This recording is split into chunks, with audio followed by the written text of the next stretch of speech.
so we are prepared to move on now. Yeah, so we'll take a Yep, look. I'm just going to let you go. Perfect. Do your thing. Perfect. Well, feel free This is to jump in. exciting.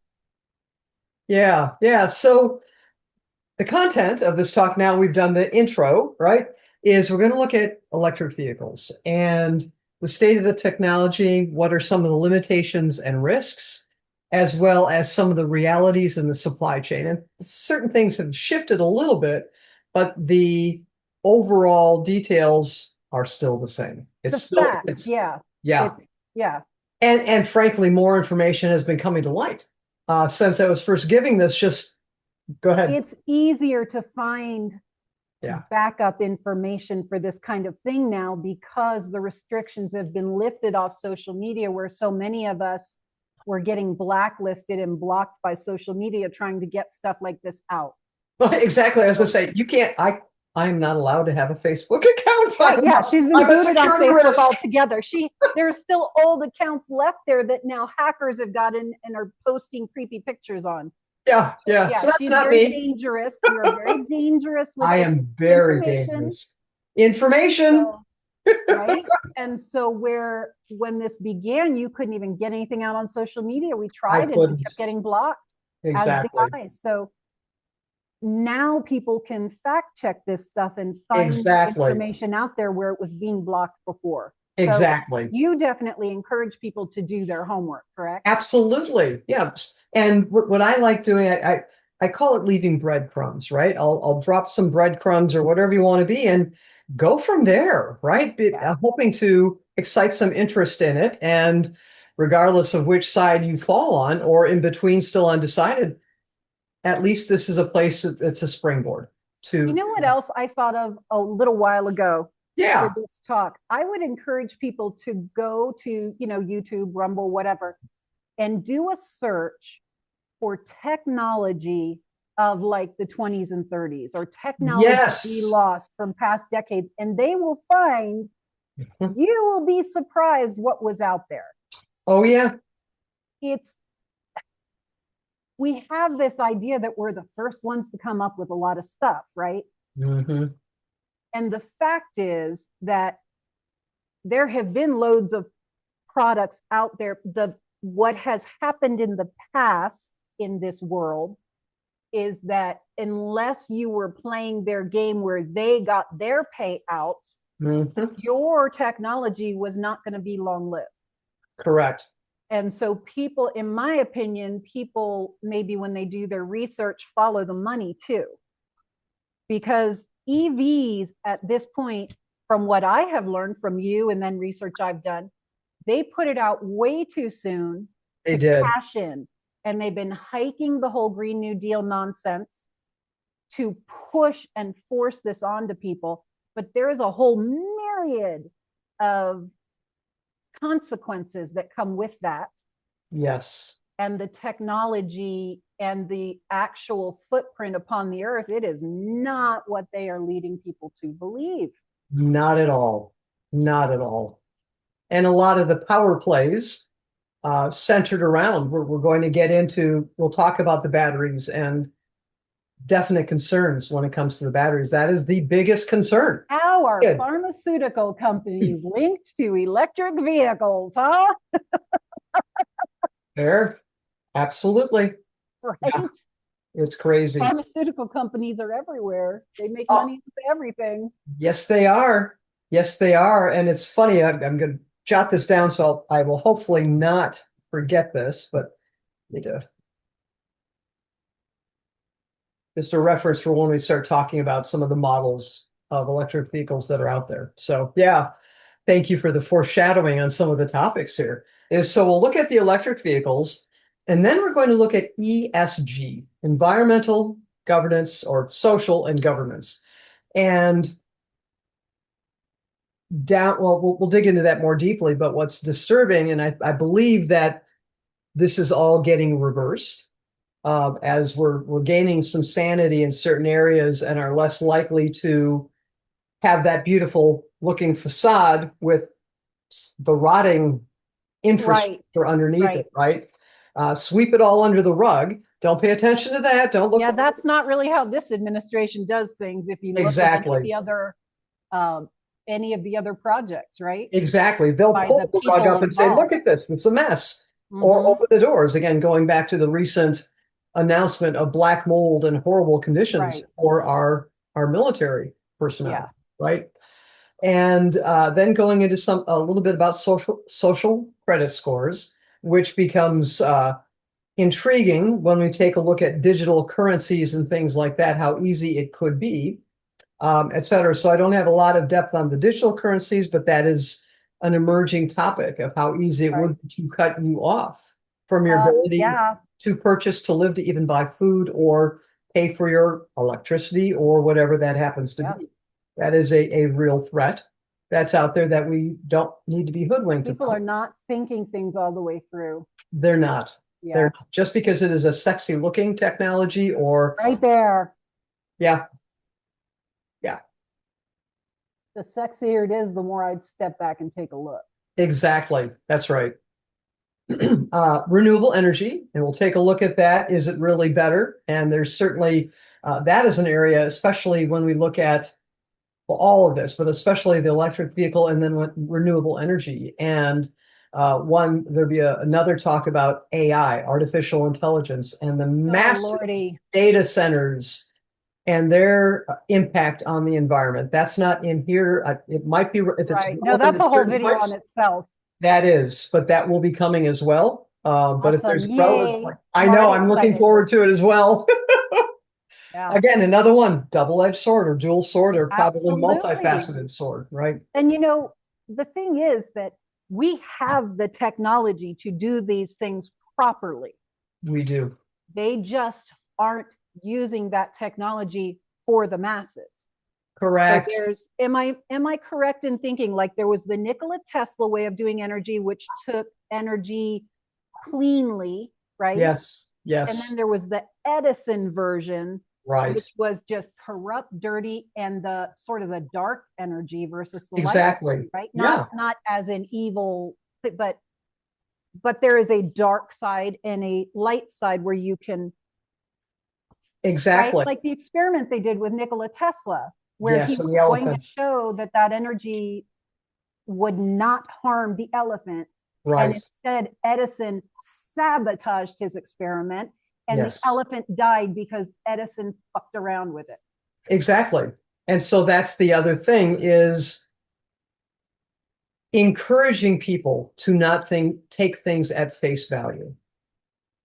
What Yes. we're talking about today, don't take this at face value. Do your own research, right? Right.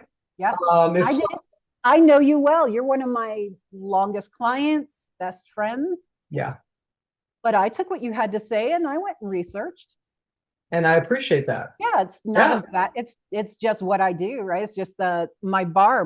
If I learn about something and then I do a little bit of fact checking myself, whatever, Exactly. more or whatever. So that's right. yeah.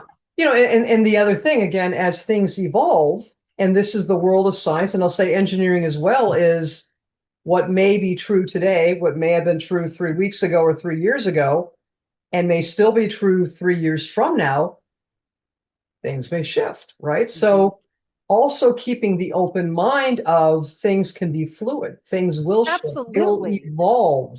Yeah, I think the thing is like we're moving to the right phase, but what I'm Yes. seeing both with the sustainability of the green stuff Yes. and with AI, they are seeking to implement the darker version of things before the light version is ready to come out to the masses. Exactly. They just flip it in there and then everybody believes their rhetoric, right? My mom, boy, the second a new Al Gore film comes out, she's beelining it to the theater, and she buys the whole thing. I don't dare tell her to go check her facts because she doesn't check facts. She listens to NPR. And the more emotion in it, the more visceral something is. Well, all right. Isn't that how you can tell whether something's legit or not once you hit a certain point? For me, if you are amping up emotions, I got no time for you because that is what a manipulator does. Yeah. It is. And just taking a So very centered, now passion is one thing, but that's different than deliberately, emotion, deliberately, the fear, right? Fear of right? missing out, fear They of this, fear drag of people around by their toenails or whatever, by their nose exactly. hairs. And the faster that they're seeking to make things move as well. It's like push it through before anybody knows. So push it through, push it through. Oh yeah. And there's some of that as well. Sometimes you need to let the dust settle. You need to let the sediment settle Right. out. Because Right? you've got to see what are the things we need to solve. Exactly. That's Right. right. So Yeah. Yeah. sorry, So I get this is passion, right? it is. But I'm Yeah. not camping emotions. So that's perfect example. Both of us are passionate about this, Yeah. but neither of us are evoking emotions on purpose. No, no, not deliberately, not at all deliberately. And that's fun. I mean, for how many? Well, since I gave the speech, right? And a few years back, you're like, when are you going to get that done? When are you get that done? And People need this. it's taken a few years, and now it's time Yeah. to get that out there and then keep moving on. So looking forward to getting more of this out there.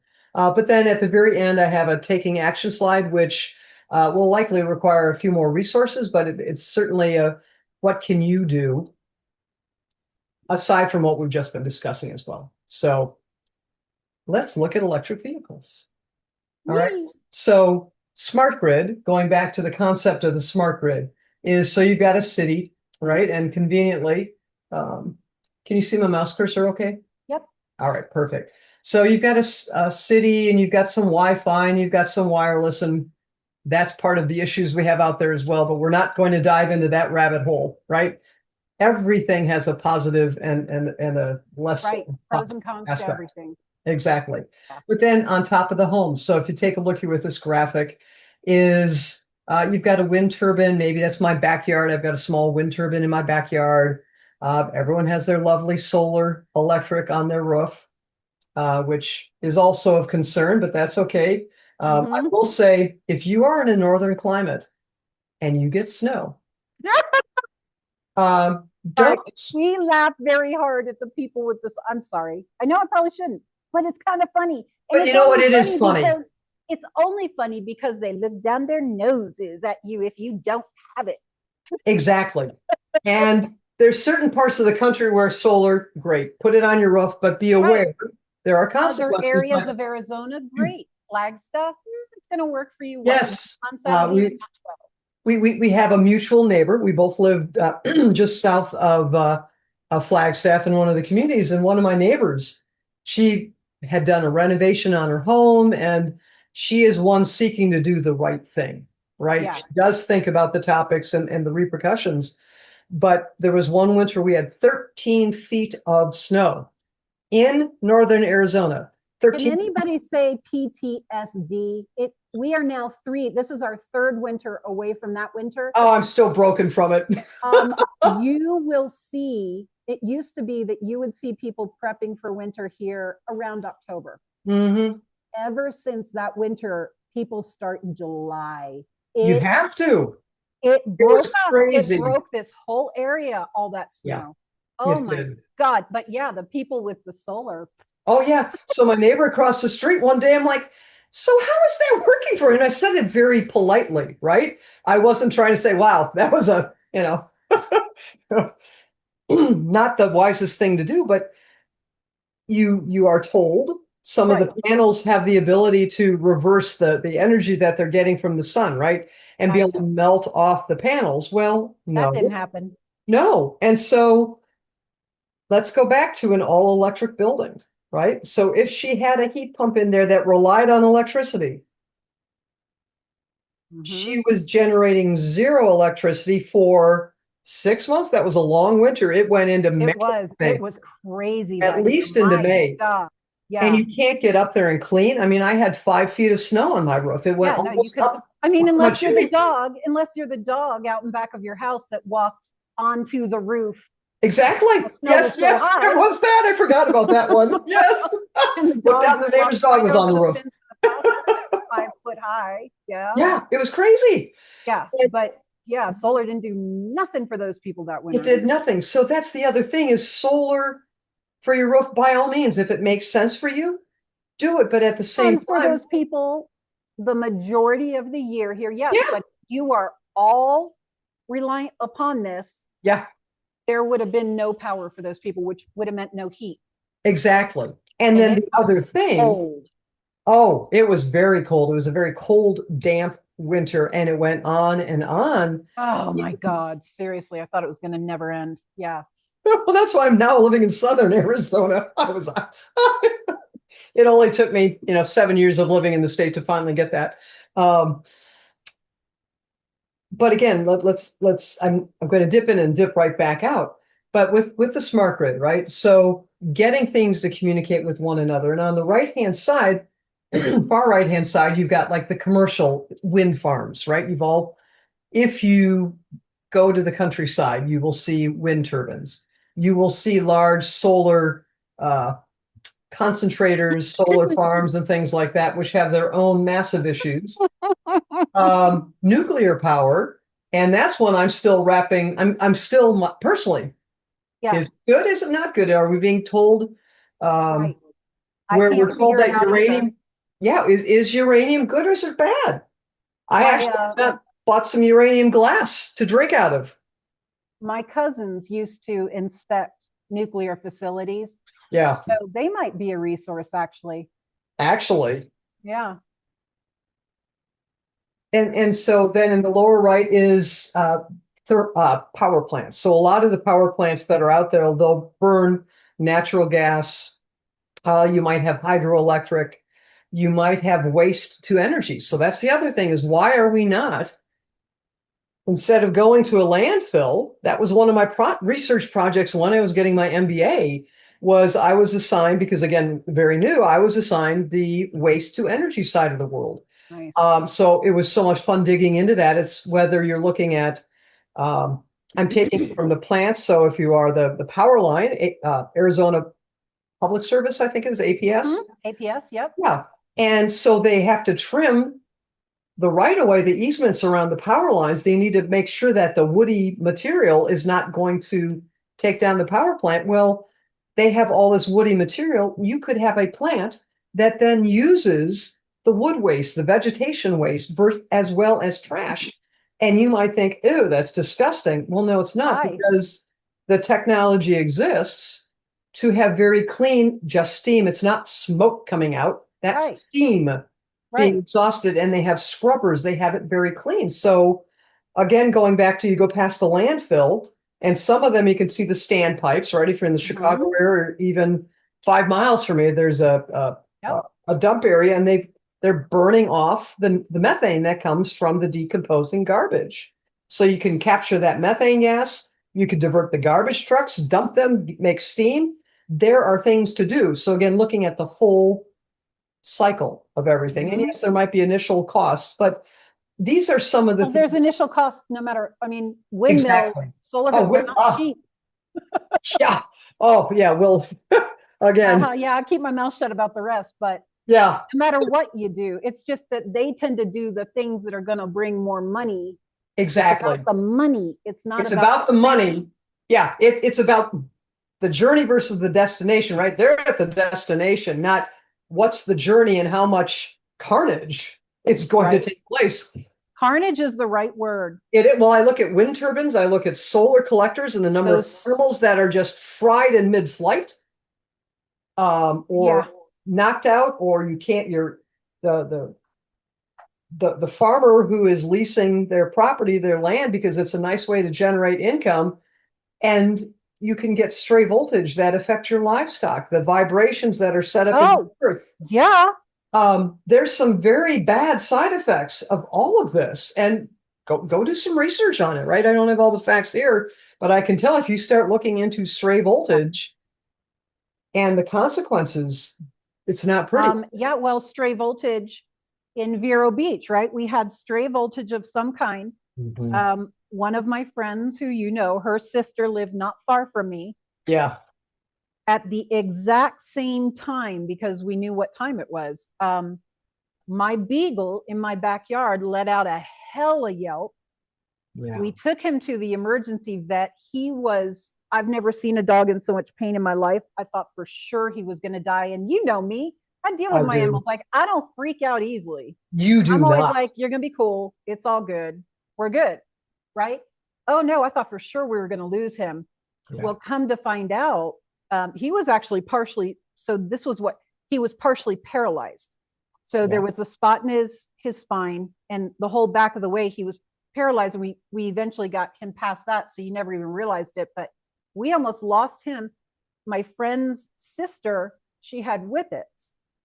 Oh And no. at the exact same time that he let out that yelp, one of her whippets just boom, died of a heart attack.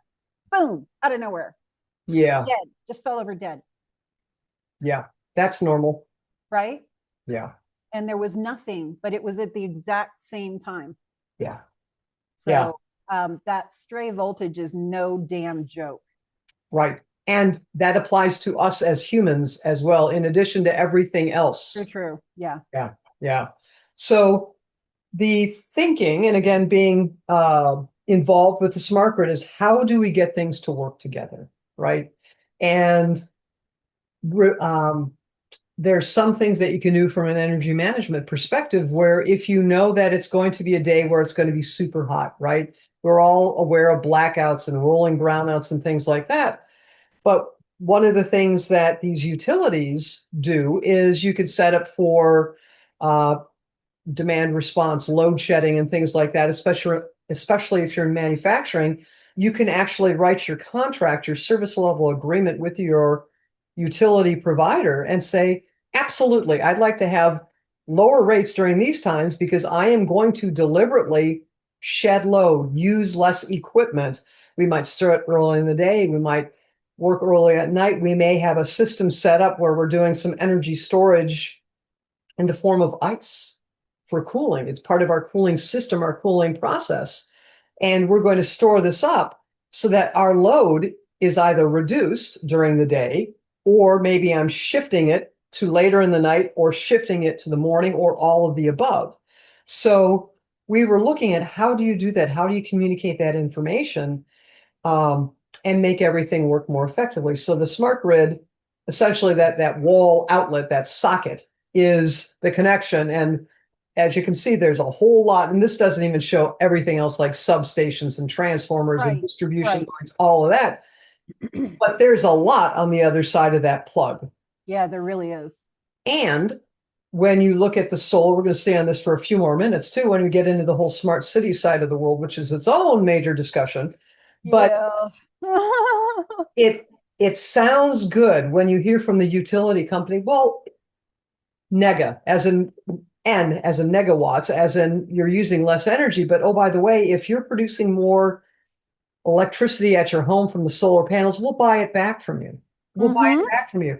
Well, that's great in theory, but in practice, you need to have a system. The utility meter, the electric meter, needs to be able to say, am I using or am I ready to provide? It needs to have bidirectional flow. And the distribution lines need to be set up in such a way that it can accommodate that, because the quality of the power, the quality of the electricity coming to your home, especially going to factories and manufacturing locations, things with big pieces of equipment, clean power is very, very important. So if I've got JoJo's solar installation company who didn't quite do it right, in addition to the solar electricity as well, we might be adding dirty power to the grid. And so there's a lot that goes into it, power quality meters, things like that, to make sure that you're only, if they will allow you to sell money back or sell electricity to them. It's funny because I just talked to somebody who was saying they spent a lot of money to get that set up. And that oddly, according to the power company, they're not receiving any energy from them, even though they are. And how do you show, right? And, it just happens to even out with your power bill. And how about that? Yeah, Well, even like hydroelectric. So one of my cohorts with my MBA, she lives in the Pacific Northwest, and they had this massive hydroelectric dam, but most of the time they couldn't generate electricity from it because they didn't have enough of a load. And oh, by the way, the distribution lines are not such even today that if you've got surplus electricity here, I can get it to the next state over. Right. It doesn't work that way. There's a lot of things there. It seems to me there's a lot of things they're selling in theory that aren't being done. Yes. But they're already selling the theory and you're paying real money for it. Yes, you are. Yeah. Yes, you are. So we can go more deeply on that, but at the same time, this is what was so intriguing to me is how do we get this all to play nicely together? And then I've learned, okay, that was perhaps not so transparent as far as what the goal was. And smart cities, let's just dip into that briefly, is think of an all electric city. First of all, an empath like me would never be able to survive. No. Never. No. This whole thing, this one slide gives me hives looking at all the internet. We'll just hang out here for a little bit longer. This is why I had to move away from Orlando, yeah, where I grew up since I was maybe 3, the ass end of 2, I don't know. And I'm 60 now. So I moved here when I was 47, thereabouts. We got out here just before my 47th birthday. So 46 years in Orlando. And they did so much of this there that I had to leave my home and move to a place where there was still land left. So now I live in a forest on a mountain, kind of just outside of Flagstaff, because I can be here without all that. But it's coming, right? So I'm gonna. It is coming. Well, it is, and and the other thing is, so many of us don't think about it, especially if you weren't alive or weren't old enough when things were different. This is true. They don't know any different. They don't know any different. And I know when I go into more popular, because I'm to the east of the Phoenix area, east of Scottsdale, and I know when I drive and I get closer to those big power lines, I feel it. Oh yeah. But if you don't know the difference, or I'm at least aware, oh, that's what I'm feeling. Horrifying. Yeah. Right. But if you've never felt anything other than that, or true. B, you don't even know it's a thing, and there's so many distractions going on. Right. Out of nowhere, you may have a wave of something come across you, and you don't realize, oh, that's because I'm driving under massive power lines. How many times are we driving in my car, your truck, whatever, and we go, ooh, the muscles in my head are like in a vice, or my back is like in a vice, and the other one is like, it started right around such and such, and the first person will go, and then we look, and sure enough, there's a tower. There's a cell tower. Yeah, exactly. Yeah, it's crazy what we don't really realize we're living with. Yeah. Or how quiet it really is on many levels when the power goes out. Yeah, it's quiet. Oh, I love when the power goes out. Right, but all of a sudden you don't have electricity going through your home everywhere. So for people to have an idea, okay, by my own admission, okay, I'm probably more sensitive than a lot of people. However, we're all sensitive, so we're all feeling it on some level. But when the power is out in my house, and where we're at, it goes out often. Yep. It has on more than one occasion when the power comes back on in my house, I have to throw up violently. Like I just start projectile vomiting. Yes. Because, and it took me actually a minute years ago to realize what had happened. That the power came on, immediately you had to throw up. I think that first time I didn't even get to my bathroom. I went right out the sliding door to the backyard and just was violently puking in the bushes. But these are the things that can happen that people don't know. Right. So we're living with that all the time, right? So I live in the house with the power on, right?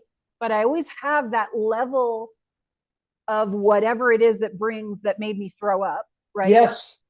That's just always there. That's a baseline. And maybe you become accustomed to it, so you don't feel like you're going to throw up necessarily. But yeah, we have very heightened agitation. There you go. Yeah. Kind of thing. Exactly. Maybe some pains and aches we wouldn't have had otherwise, and we think there's something wrong with us. And that's the big thing. It is. We think it's us, or it's just the aging process. Yeah. When it's any number of things that No, are it's that you've been artificially produced. aging, you've been a lot of years in this kind of thing. Yeah, exactly. That's right. Which can speed you up on the aging side of things. But again, this whole discussion of smart cities is, all right, let's be in an all electric building. So what do you do when the electricity goes out and you're all electric? Unless you've got a wood stove, and oh, I bet in that smart city you can't have a wood stove or a Right there. grill, because you're going to pollute the air, kind of like cow fart type of thing. Right. Yeah, because the cows are causing the problem. Exactly. That's right. So you're all electric, and oh, by the way, it's mandated, and I'm not saying it is or isn't, but let's just say, okay, we are a super green smart city, so everyone's going to be electric vehicles. Well, can you drive your car? Can you charge your car? And we're going to talk about the realities of charging your car. Oh, and by the way, they'll tell you there's a certain number of gas-powered cars that are allowed. You're going to pay a fortune. Yeah. And then little by little, those are going to be pulled. Yeah. And everything's going to be on a power switch where any person of power can go, shut down. Nobody's going anywhere. And you're computerized. So again, going back to the car, I bumped into something. You've been in an accident. We can't have you move anywhere. Or, oh, gee, we don't like your carbon footprint or your footprint. We're going to shut you down for 3 days, and not let you drive because you've overdriven or whatever it is. And yeah, people, these are possibilities. They just don't think things all the way through. No. People have got to start figuring out, if you're somebody listening to this and you don't know what we mean, stop using GPS, get a paper map. Yes. And learn how to navigate with the paper map. Yes. And it sounds stupid, and I'm not being condescending. They pulled map reading out of the schools so that people would not be able to think big picture. Yeah. That's why they took it out. And they say, well, we don't have to because everybody uses GPS. Well, what if the GPS goes down, guys? Well, and I've been in some cities, or you're in a parking garage and you don't pick up a signal until you're 3 blocks away because of the skyscrapers and things like that, or the high rises. You may not be able to get a signal, or if the GPS goes down. So you better know where you're going. But learning to read maps capably helps build the neural pathways in your brain that allow you to see the overall picture in any little offshoots that there might be that nobody told you were there, because you can see them now. Yeah. So pleading with people, learn cursive writing. Yes. Learn to read maps. With those two things, they can figure out how to do research like you do to a certain extent. You are a savant when it comes to research. I've never, honest God, we used to work for the same company, and I saw what you put together, and I am wicked smart, and even I went, what the hell are we doing this? Like Billy Bob. Just to put people back a few years, right? We didn't have the smartphone. So when you're in your car and you're waiting for someone to come out, well, just grab the map and start reading through the map. That's a fun thing, right? I used to do that all the time. Absolutely. What if I wanted to go here? What if I wanted to go there? Exactly. How far away is that? Now, where is that little town? Yeah. It's way more fun than a screen. It is. It really is. And yeah, we are both admitted nerds, but it's fun and you get to see things and it opens your mind, A, the neural pathways, but B, you get to see what's around. Right. And you're less likely to be confined to this little space. It's like, oh, that's only 2 hours away or 90 minutes away. Go for it. So I'm just realizing as you're talking, now it's gone, of course. It's gone. I was pushing my button on my nose to see if it'd come back, but it's not. Never mind. Jump in when it does come back. Oh, Lordy. Yeah, my button didn't work. That's really funny. So, smart cities. There are parts in the country, and even to the west side of the Phoenix area, Los Angeles area, other parts of the country, they are driving for smart cities. Yeah. Take it with a grain of salt. Don't believe everything you're told. Do your own research. Yes. Glenn Beck has a very good podcast about the potentialities of smart cities. Both, I think he goes into both good and bad, but he does a great job of just giving some people some insight as to what to research and what might be issues. So people who are listening, I don't know what episode it is, but you might just, do a search for Glenn Beck Smart Cities and see what. Love that. Thank you. Did a show on it. Yeah, it was good. Yeah. Anyway. Yeah. So there's more coming, and it's more important than ever, right? And we used to laugh a number of decades ago about the whole I'm from the government, I'm here to help. Yeah. So whoever that authority might be. 8 of the most horrifying words I could ever think of hearing. Yeah. Yeah. Truly. Yeah. Seriously. Yeah. So, all right. So let's move on. Going back to, isn't that fascinating? We just had the elephant. I know, right? Wow. Fascinating. Funny. So what is not being discussed, right? And these are the things that I'm just going to say, ask questions, do some research, think about it. Artificially forcing adoption of the emerging technology. And we are still in the emerging technology side of all of this. And there's something known as technology adoption cycles. We'll look at that. And then what's going on with individual consumers and the market when it comes to responding to this emerging technology, supply chain responsiveness. This is one, again, having brought many products to market in the commercial heating and air conditioning world, as well as other vertical markets, other markets. It takes very tight coordination to get products where the components that you need at the right place at the right time, and to have the right components. There's a lot of work that goes into that. So part of this, and this is where we get ESG, actually, the environmental social governments, they do have levels when it comes to, they talk about the carbon footprint, but for me, I'm like, okay, I get what you're trying to do. You're trying to make it scary and, ooh, I've got a big footprint. No. How much did it cost to get here? What was the cost of transportation? That's where I go, right? Are we squandering our resources? Are we overdriving? Are we overdoing X, Y, and Z? Versus I could get something local, and the whole think global, act local. Well, wouldn't you rather get something locally if you could? And so that's where some of it is, where the raw materials come from, where the product comes from. But so much so when it comes to electric vehicles is, where are the materials mined? We'll go into something called rare earth elements, which are critical. Even the little battery, and I feel guilty whenever I recharge. I got my little microphone down here when I'm recharging things. Even a little lithium-ion battery, I'm like, yeah, I'm using up lithium. But there are pros and cons to everything, right? Mm-hmm. And you can drive yourself nuts if you really start overthinking things too. So yeah, be careful about that as well, right? But going back to the electric vehicles, where are the materials mined? And it's very eye-opening, going back to the carbon footprint. Isn't it though? Where is it processed? What do you do at end of life, right? So whenever I have designed products, foremost in my mind is, as far as the whole product development process is, so what's going to happen at end of life, right? How are you going to dispose of that? And we're going to look at that with renewable technologies. It's horrific if you stop and think about what's going on with that. Well, I'll tell you what, you opened my eyes. I could feel like where it was not cool and stuff, but yeah, I didn't have the details. Yeah, yeah. And so there's that.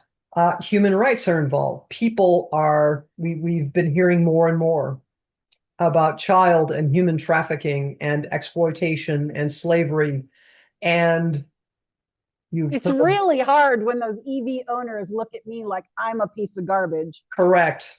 And I'm just thinking, you know what? Yeah. You don't have all the information. So exactly. Yeah. I've got a neighbor two doors down who was so excited to show me his new electric vehicle. And it took everything in me to not, he had already bought it. I know, right? Already Yeah, purchased it. I've got clients that, and it's like, Yeah. they ask me straight out. I have to be honest Yeah. Yeah. because I have the information now. Yeah. And that's the other thing is this allows you as well to share this information, to get it out. Find out before people invest the amount they'd invest to a new house. Right? Or something that when they learn the truth, they're like, shoot, how do I get out of this thing now? I can't. I'm upside down. I'm stuck in it. And, oh, by the way, and we'll look at this as well, is how are you going to charge that thing? And how much is it going to cost to charge us? So we'll take a look at that, right? Environmental concerns, we'll look at some of those. And then going back to that whole carbon footprint, when we look at the cost of shipping of everything from point A to your home, if you will. Yeah. I would like to pause for a moment. I have a door to close and yeah, perfect. Oops, almost. All right, so let's start digging into these. And again, more of the elephant in the room. So manufacturing responsiveness to emerging technology. We all may have remembered when there was the fabricated, frankly, toilet paper shortage, right? Tell the people there's going to be a toilet paper shortage. So everyone's going to go out and buy the toilet paper off the shelves, right? The manufacturing responsiveness is fascinating because I just immediately went to, I'm just going to buy those big old commercial rolls. And I think I know you were great. It was like being in your bathroom. It was like being in a factory or something. Yeah. Huge thing of toilet paper. Just bought a case of those and got myself a little L bracket and made myself a little toilet paper dispenser. I was good. But part of the problem is that people were, I think you even gave your son and daughter-in-law a housewarming gift. You did, and they loved it. Oh my God, they loved it. Yeah. But all right, so think about this. The toilet paper that's being produced, and this is just a simple, wow, that much, right? A simple example is people were spending, frankly, the majority of their awake time in the office or at the job, at the factory, at the whatever it happened to be, right? The kids were at school, and so they're using all the industrial rolls of toilet paper. They have a different roll, they have a different size, they're made differently, typically. Yeah. All of a sudden, everyone is home. And the home toilet paper rolls, we all know what that looked like. Those look like.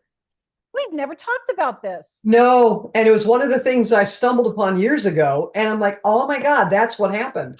So now everyone is using home toilet paper versus the business toilet paper. Right. And it took a while for the factories to shift over to be able to make this new, because all the manufacturing equipment is automated. Well, and they changed the size of it slightly so that you get less than you used to. Exactly. Yeah. Wow. Okay. But that right there is just a simple example that all of us lived through. Fascinating. We have never talked about that. It just never came up, and I hadn't thought of it. It's like a duh. Right. But that is a perfect example that just popped in my mind of like, there's a great example of, yeah, the manufacturers, all of a sudden they had no market. They had cases of the other, which a few of us were buying. Right. But they no longer had a market for that until people started going back to the larger business. They needed a shift, going back to the almighty dollar, right? Shoot, I got all this stockpile. What am I going to do now? Well, how quickly can I retool? Can I repackage? Because it's different packaging. It's different. Everything. Yeah. Exactly. So that in itself, it took a while for that shift to turn. Well, that's the same thing when it comes to more advanced technologies than toilet paper, frankly, right? I'm going to make a short out of just this part. You know, we could. Oh, no, we are going to. I've never heard anybody talk about it, and you're so right. But people are terrified that, well, what is it going to be next? Is it going to be milk? Is it going to be meat? Is it going to be... That's right. They continue to hear about it when really that makes total sense. Yeah. Yeah. Wow. Yeah.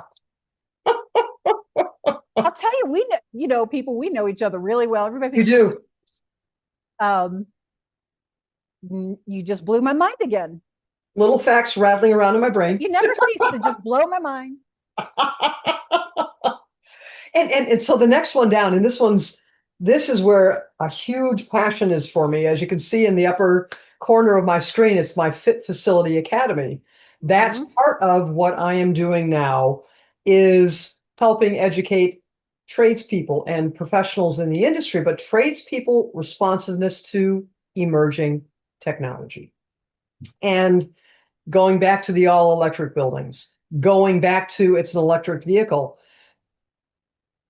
even the computers that are in the cars, right? How long has it taken? And not every repair shop can handle the computers or they can handle a certain amount. They need to I believe invest. it takes quite some time to get your EV back when it's got to be repaired. Oh, right. I've got a client right now, right Yep. in California, Mm-hmm. whose daughter just bumped into a light pole coming out of their driveway, and he's going to have to wait for it. I mean, it's just that, but he's got a good wait until he gets it back. And that's nonsense. Yeah, But it is. again, people need to be trained in how to work on this. You need to have the right tools to work on it. And I can tell you again from bringing products and services to market for 4+ decades is you need to have a process. You need to know what can go wrong. Yeah. Right? So you can predict what can go wrong, which is great. That's built proactively building your knowledge base and your processes and systems, but then you don't know all the things you couldn't predict. And yes, AI will help us, but again, it's got to have a good data set to be able to be helpful anyhow. And That's nonsense in, another one of nonsense those out. things people think is magic. And it's not magic. That's the other Somebody thing. has to program that stuff in, and then yes, AI can kind of build from there, but there's an Exactly. initial nuclei that Yeah, is swayed by the developer, and exactly. people are not taking any of that into consideration. Exactly. And that's why I wanted to put that in here as well is just because AI and other things exist doesn't make it any better. In fact, you have to look more closely at it, frankly. Yeah. Because when I do use those tools, I know what I'm looking for, right? Right. It's just like before you use a calculator or or your phone or whatever it is, you better Right. have a feel for what the answer ought to be Right. so you can validate that you didn't make a mistake entering information in that whatever it happens to be, you still need to be knowledgeable enough to use the technology in the right way, right? Yeah. So the tradespeople responsiveness is so one is where are you going to get these mechanics? But one of the things with the city of Flagstaff, when they wanted to go, let's go all electric, is hold on, guys. Do you even have tradespeople? Because think about it. We They have don't, this city does not think about things ahead. no, It's a college town. You're supposed to be smart. you are, you are. Yes, that's a whole different conversation. But Yeah. we have made people feel ashamed for wanting to go into the trades and to dirty hands, Both my clean boys are money. in the trades. Right. Dirty hands, clean money. That's Both my right. boys are in the trades. My oldest one, he is a welder with every Yeah. certification you can get. He's got his CDL and can drive any kind of load, any kind of truck. He Yes. just finished the country's best logging Yeah. educational program, so he can drive all of that stuff. Yeah. Um, my son works for the city. He's very much into like the plant end of things. He's been a Yes. landscaper and a gardener, and but I taught both my boys early on. You're going to want to be in the trades. Don't Mhm. go the corporate route because the trades people. And now, I also am very much into finance, right? I like Yes. to look into like investments and things like that. One of the things that I'm hearing on all the things I'm listening to is our trades are aging out. They are. That's And right. we have made parents feel ashamed. Yes. People act like I should be ashamed of my boys. And I'm thinking, dude, I will take that over a white collar corporate desk job where he's going to sit and rot and die early from the stress. Correct. Oh, by the way, according to all the finance gurus, right, that I listen to, you actually build wealth in the trades now moving forward. And you don't go into your first job deeply in debt. Right. Yeah. Yeah. You actually learn So the something trades practical. are actually the way to go at this They point. are, yeah, But people, yeah, you're right. People have been made to feel as if it's shameful. right. Well, how Exactly. shameful are you going to think it was for your son to be a plumber when your toilet and bathtub are backing up with sewage? Exactly. You know what? I don't want a corporate dude. I want a plumber. Thanks. Exactly. That's right. And The and corporate dude is going to call a plumber. right. Well, right. And when you are in the trades, you learn to think logically, root Right. cause analysis, process, steps, systems, repercussions, right? And I'm sorry, at the corporate job, oh my God, you used the wrong color font, or you didn't use the most up-to-date logo, or have you done your employee evaluation and have you done all the other training? I mean, all of this nonsense. When I started with you in a Mm-hmm. corporate setting, what Yeah. my first 3 weeks was training, Yep. onboarding, that On stuff that meant nonsense. nothing to me in my position. Exactly. That's right. That's right.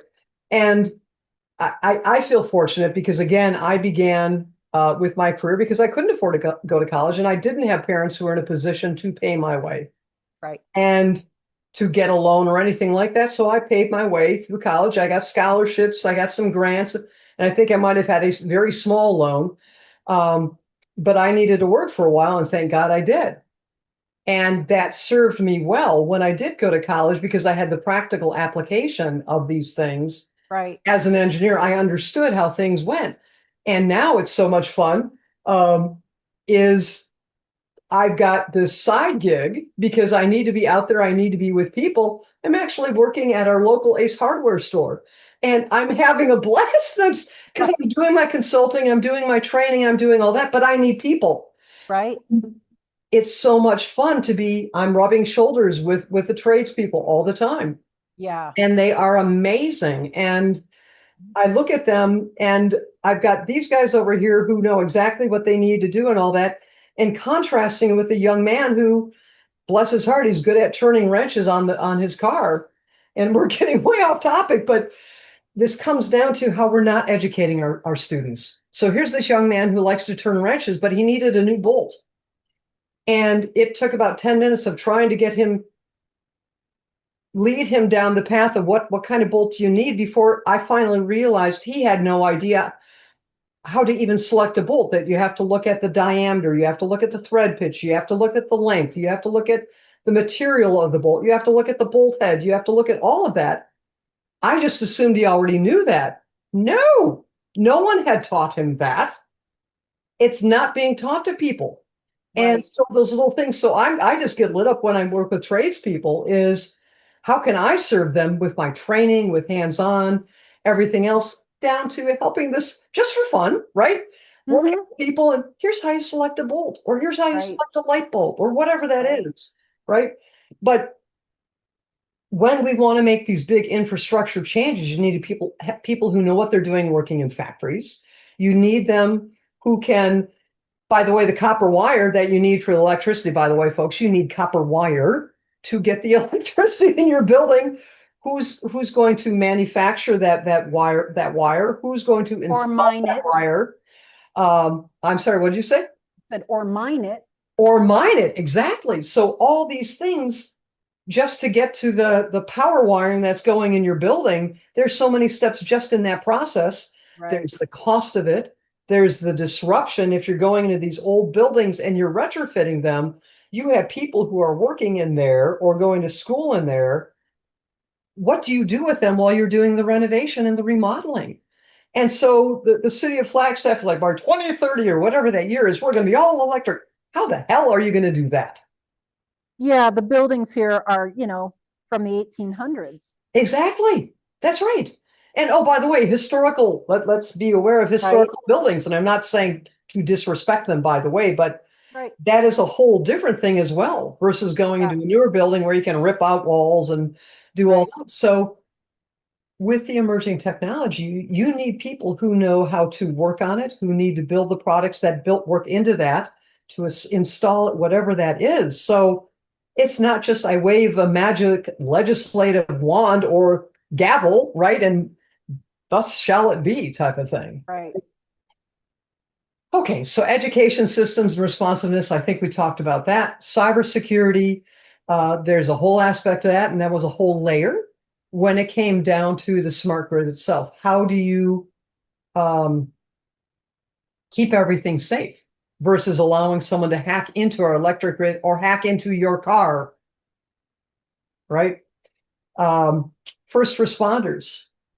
I can't remember where, I can't remember if we were there together or we had talked about it, but I remember running into a first responder and I wasn't there, but you told me about it. yeah, thanking them for his service. So anytime military or first responders always want to thank them for that. Yeah. And we're somehow got on the topic of electric vehicles. Is nope, we are under orders. Just let them burn.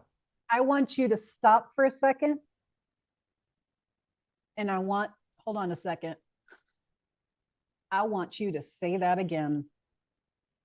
You've got it.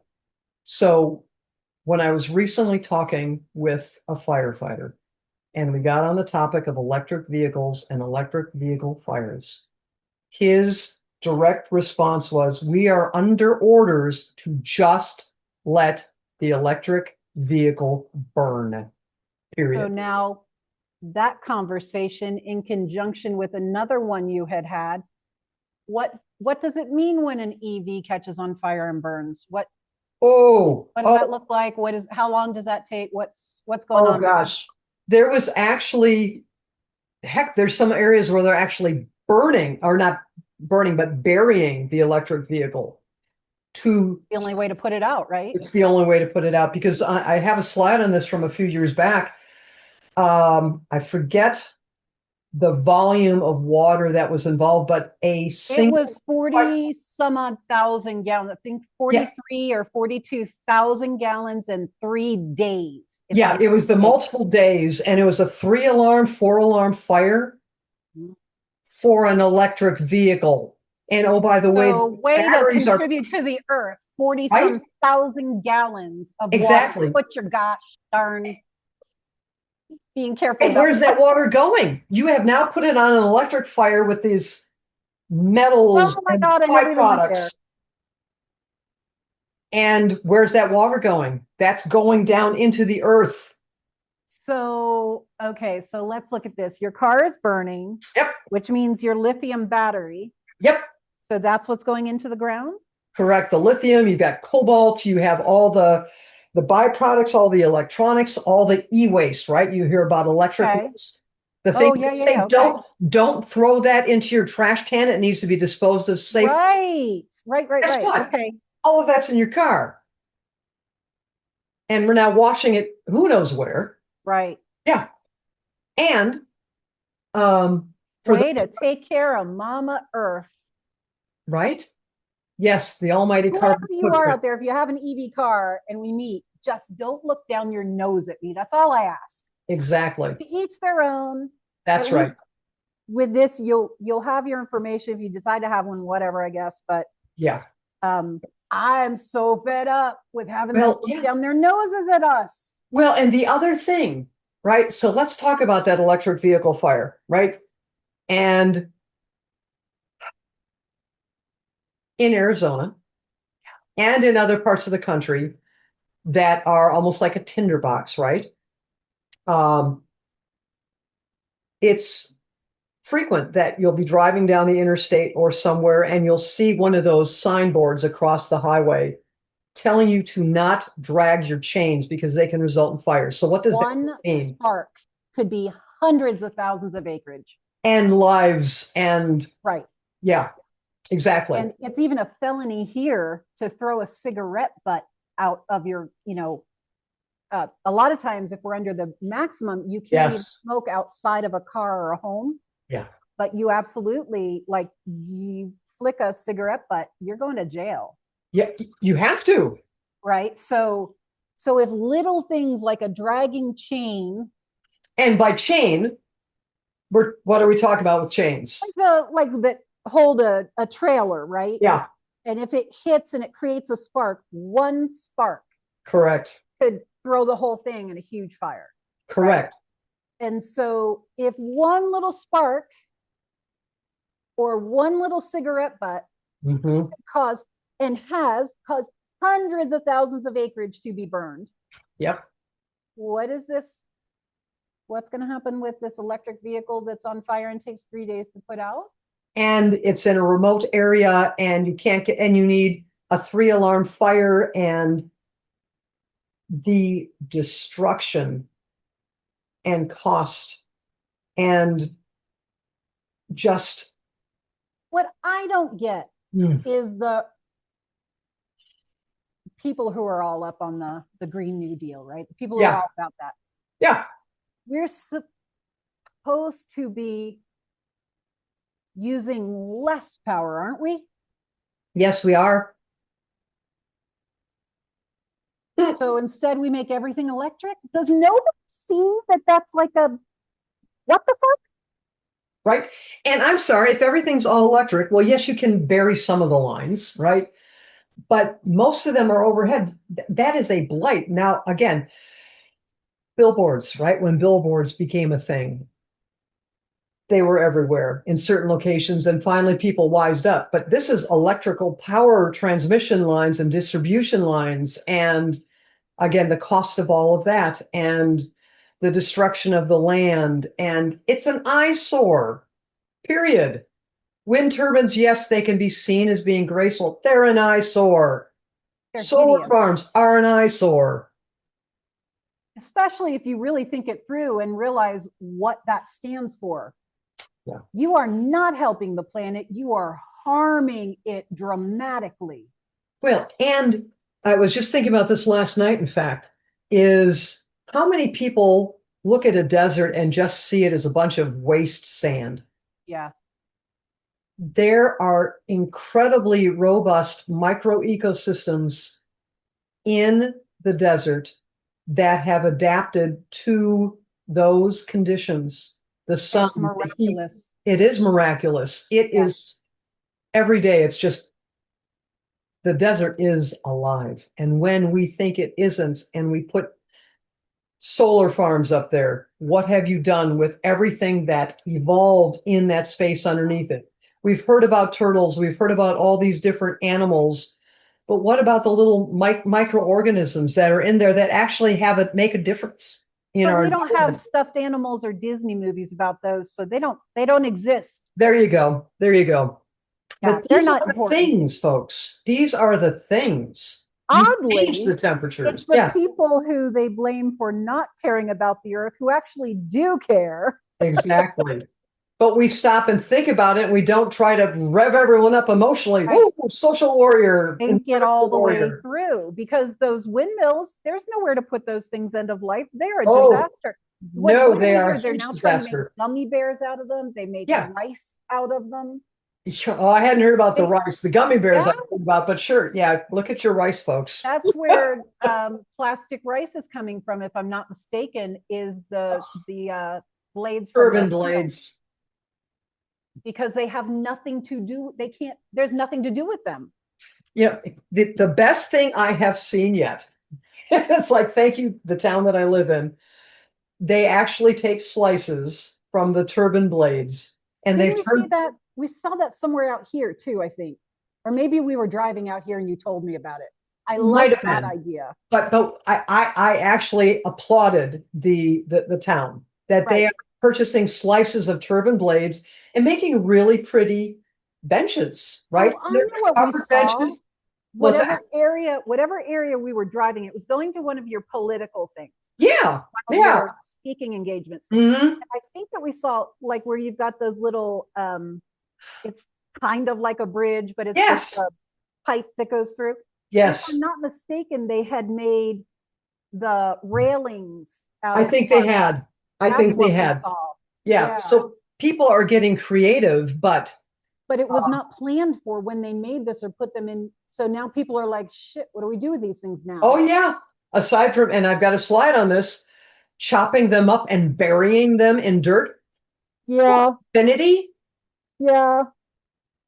And oh, by the way, we love Mother Earth. We love Mother Earth. We do. We love her. Just don't look under that pile over there. Right. And all the copper wire that goes into the wind turbine itself, the motor and generating to that, as well as all of the grease that's required to keep that operating. That is a petroleum product, boys and girls. Yeah, That comes from hello. oil. It's just not automagically lubricated, right? That's the thing, is when you stop and you step back and you start looking at things. And Right. oh, by the way, there was a young man who came in, chatted with about a month ago, and he is actually one of the guys who works on the wind turbines themselves, Ooh. right? But you need people who can do that. Again, skilled trades. Mm-hmm. And that's one hell of a dangerous job. Do you want your Yeah. husband or wife or partner to be up on there? I I don't would. want my sons up there. No, Mhm. no. Yeah. So there's so much. We are unpacking so much more. This is great. And then again, personal safety. And this is one when when the battery in your electric vehicle is drained, right? And we'll dig into that a little bit. What's your personal safety? You're going on a cross-country trip, and I've got a few details on how far you can go. And one of my favorites is the old Tesla, right? Uh-huh. But it could be I believe it's pronounced Rivian, which you'll see a lot of Yes. Rivians Yes. here in Arizona. Yep. They as well, and Amazon, by the way, is a major investor in Rivian. I look them up, which is fascinating. Mm-hmm. But when you're waiting for that charge, right, it's going to drain. And by the way, weather conditions, especially hot weather, the faster you drive, the faster it will be drained. The load you're carrying, and these are much heavier vehicles. I Yeah. mean, how often are you driving in just a normal gas-powered car or truck, and you think you're doing well, and all of a sudden you're like, oh crap, I'm almost out of gas. I better find a gas station. Well, when you're an electric vehicle, the charging stations are few and far between, right? There's more of an infrastructure, but they're still not where you need them. And how long does it take to charge up your vehicle? Yeah. And where are you are a sitting duck. I don't pull off at rest areas in the middle of the night unless it's well lit. Oh, I'm going to charge there and plug in my vehicle. Now, and Hello, I'm everybody gonna be looks here at for it a and knows you can't while. get away. Exactly. Right. That's right. So they don't talk to you about this, do they? When you go buy a It's not. car? It's Yeah, not. exactly. Yeah, they have lovely little maps and things like that, but what about the security? And there are stories, legit stories of fires that break out at charging stations. Again, going back, yeah, yeah. Yeah, that's horrifying out here because they were, I don't know if they still are, but they were talking about having along the interstate every 100 miles. Mm-hmm. Well, Yeah. out here, that means you're in the middle of nature Yes. in a tinderbox, Yep. and you're going to have these charging things out there. Are they being maintenance? Are they? Exactly. Is it in the middle of a rainstorm? I mean, the massive flooding in Florida. We started hearing about That's right. I forgot about that hurricane. That's right. That's when everyone's Oh, like, that was a nightmare for EVs. that's right. And how do you get evacuation routes? Whether it's a fire, whether it's a hurricane, whether it's something else, evacuation routes. Oh, you've got EVs that ran out of charge or they went on fire, but you are now Yeah. blocking the entire escape path. And with the flooding and everything, Mhm. they Oh, did not work as well as the yeah. regular cars. Yeah. With the internal combustion engines, yeah, you might waterlog, but it's just going to stop. You're Right. not going to burst into flames. Yeah. Yeah. Hmm. Okay. So there are many elephants. All right, so we're going to do a little deep dive. I think we're still doing okay on time, but I think we've got a lot of depth and background on here. Uh-huh. So again, you've got a Tesla. You've got your cord that comes along with your Tesla. You're just going to plug it into your home, right? That's all you do. Plug it in. Yeah, Plug it no. in. All right, so we're going to look at that. All right, and we'll get into the different chargers that are involved in here. But one of the things that the group that I had talked with, one of the churches just north of Phoenix, northern suburbs of Phoenix. Yes. Yeah, I thought it would be fun because a lot of people who are here in the Phoenix area, in the Valley, love to go to Vegas, right? It's a nice shot Right? Vegas. Yep. Great, let's do that. Well, the distance between that church where the club that I spoke with was meeting, it was 280 miles from their location to Las Vegas. Right. Well, and then Flagstaff, right, as a for instance, was 261. Well, on here, and again, the ranges change, but they're not all that different. And again, the Rivian Right. is about the same. Right. A lot of these I chose, okay, here's a nice mid-model Tesla, fully charged, will under good conditions will get you 265 miles on a charge. You're not going to get That's nothing out here. It's nothing. Nothing. I Yeah. mean, we used to several times a month go visit Stormy and Heather, That's right. and that was what, 160 miles, something like that. Something like that. It was about a good 3-hour drive, three and And a I'll half. tell you, God help you if anything happens on the way, because Oh, there's yeah, nothing in between. You are in the boonies Yeah. for most of it. You were lucky to have an occasional gas station, and that was about it. Right. Arizona, the last time I checked, Arizona was about 85% built, Uninhabited or undeveloped. undeveloped. Thank you. Undeveloped. It's the concussion talking again. Sorry. No, but you I'm just think going to ride that concussion for a while. But you think of right, Nevada, Utah, Wyoming, Montana. You could go Colorado, even parts of, not so much in the Midwest, but still there are desolate areas. Yeah, there are. In the Southeast, we had desolate stretches of road. For sure. And particularly if you're off to the side of the road, how often do you want to take assistance from strangers in this day and age, right? Yeah, so practically on a single charge, you're not going to get there from here. On a single tank of gas, I'm going to get there, and I might be able to turn around and drive back. Right. Period. I know I'm good. Yeah. So there are 3 levels of chargers in general. And on the right-hand side, I have a few things to think about. But the level 1 charger, that's what you drive out of the dealership with, right?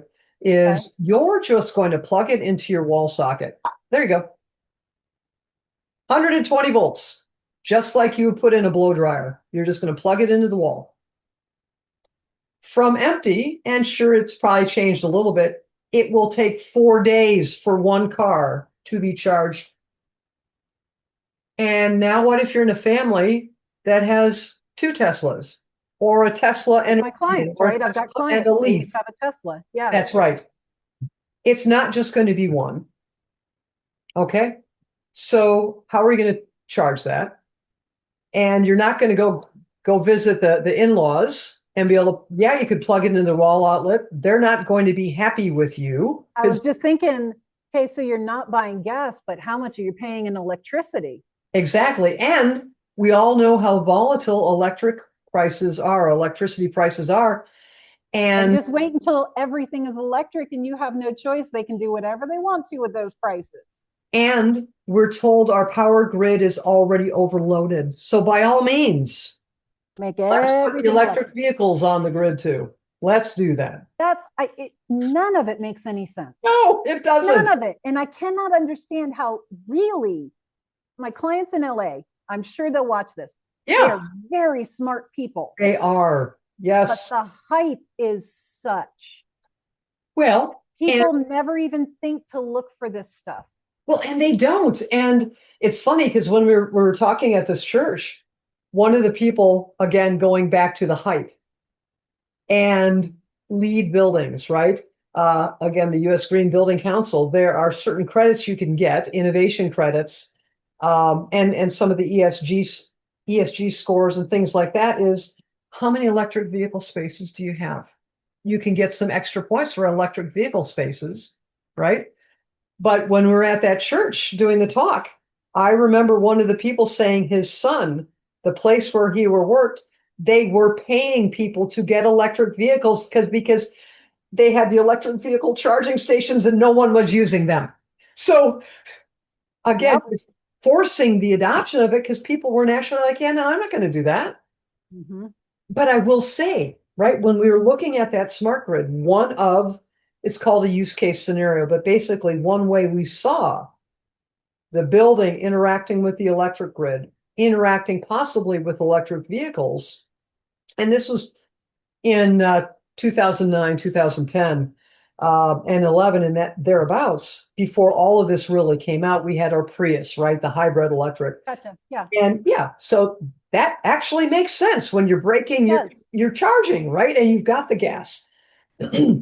But we saw as a possibility that in a time of peak demand, if I drive into work and I've got a full charge on my battery, I might say, you know what, go ahead if we need to keep the lights on in a special area, whatever our scenario is, I'm going to sign up to allow you to draw off of my battery a little bit during this time of the day to offset the load.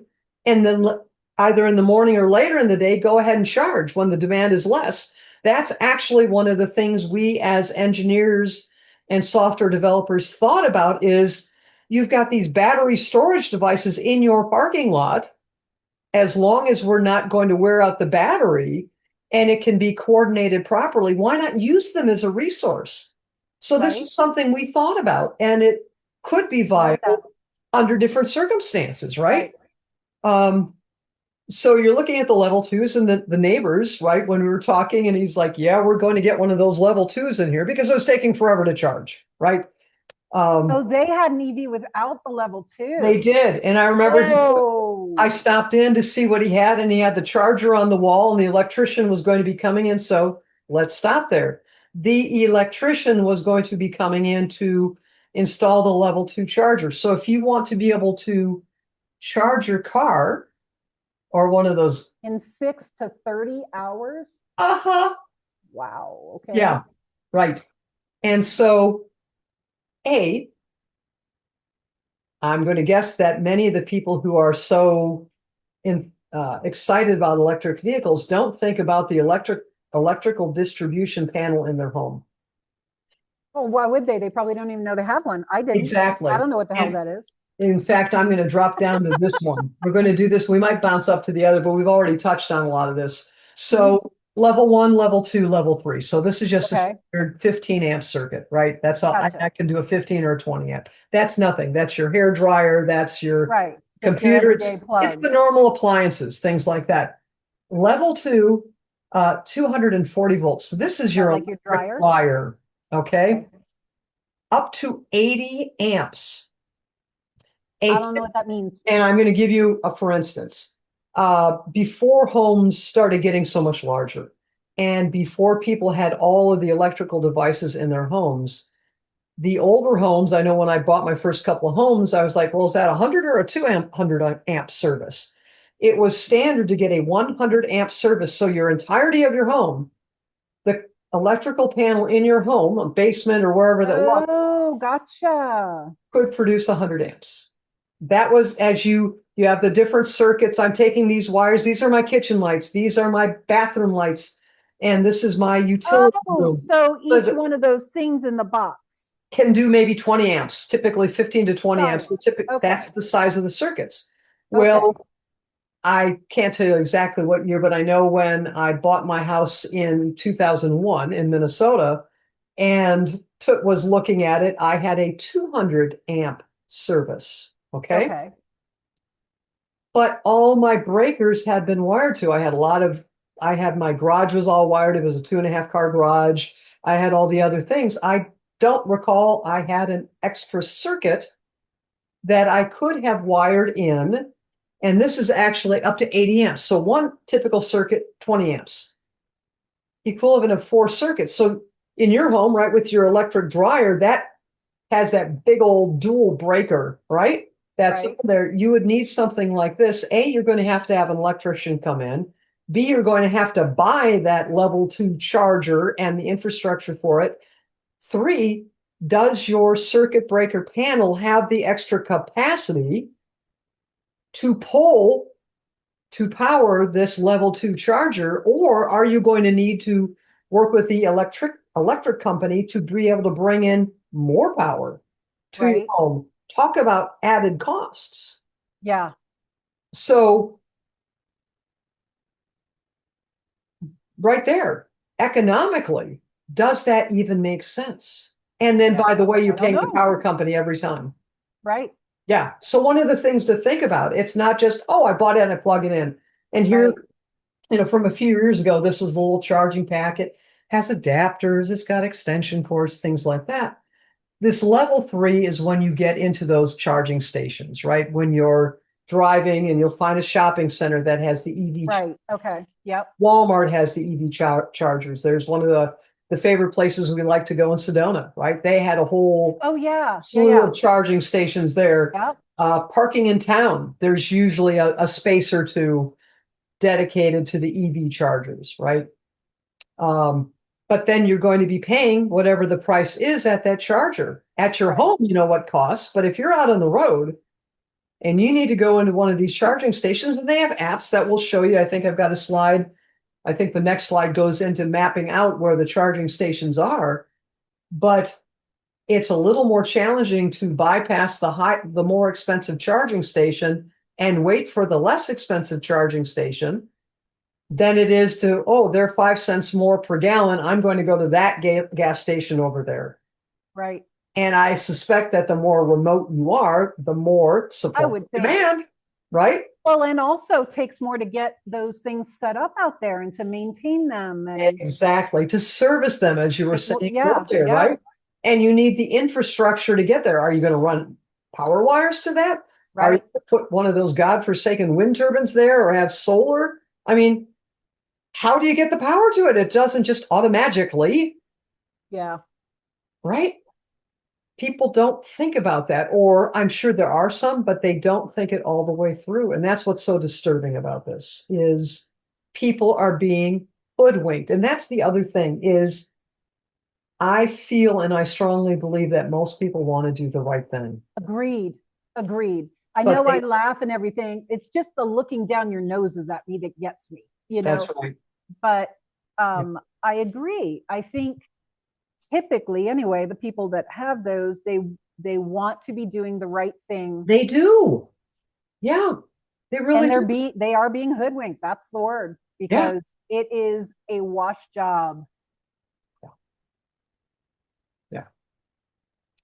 So there's a lot to think about, right? It's not just I bought this sexy car and it can go really fast and look at the cool electronics and it's God help whoever you get if you self-driving. get somebody. Oh, oh. I can't get far enough away from EVs when I'm on the road because they are how many times heavier than a regular car? Oh, I think I've got some numbers on that coming up. They are so Mhm. much heavier. And going back to when SUVs, right? When they were first introduced, the car SUV collisions, guess who won? Yeah, Guess who's going to win when you get hit by an EV? right. So much mass, and they're so much heavier, they're harder. The weight of an electric vehicle, and again, I know I've got numbers, but the You electric do, yeah. vehicles, they're heavier, they go through tires so much faster. They and the tires are going to be more expensive, right? They need to be electric vehicle duty. They're harder on the roads. Yeah, The much. wear and tear. Whenever you're somewhere where there's a lot of semi traffic. Those roadways are more beat up because of the heavier vehicles. Well, guess what Right. with electric vehicles? They are heavier too. The So braking then, system needs to be that much better. so then you've got extra work that needs to be done on the roads, which takes Yes. more natural resources. Yes. And Okay. it takes more skilled labor. And I'm sorry, are we using electric vehicles to lay down asphalt to grind off the concrete and resurface everything? Oh, no. That's gas powered. That's using fossil fuels, right? Yeah. Yeah. So, okay. So Tesla, right? It was really nice if you go to tesla.com, and at the time it was /trips, and it would map out. I wanted to go from that church where I was speaking. Here's a charger over here. So I mapped this out. They were very kind.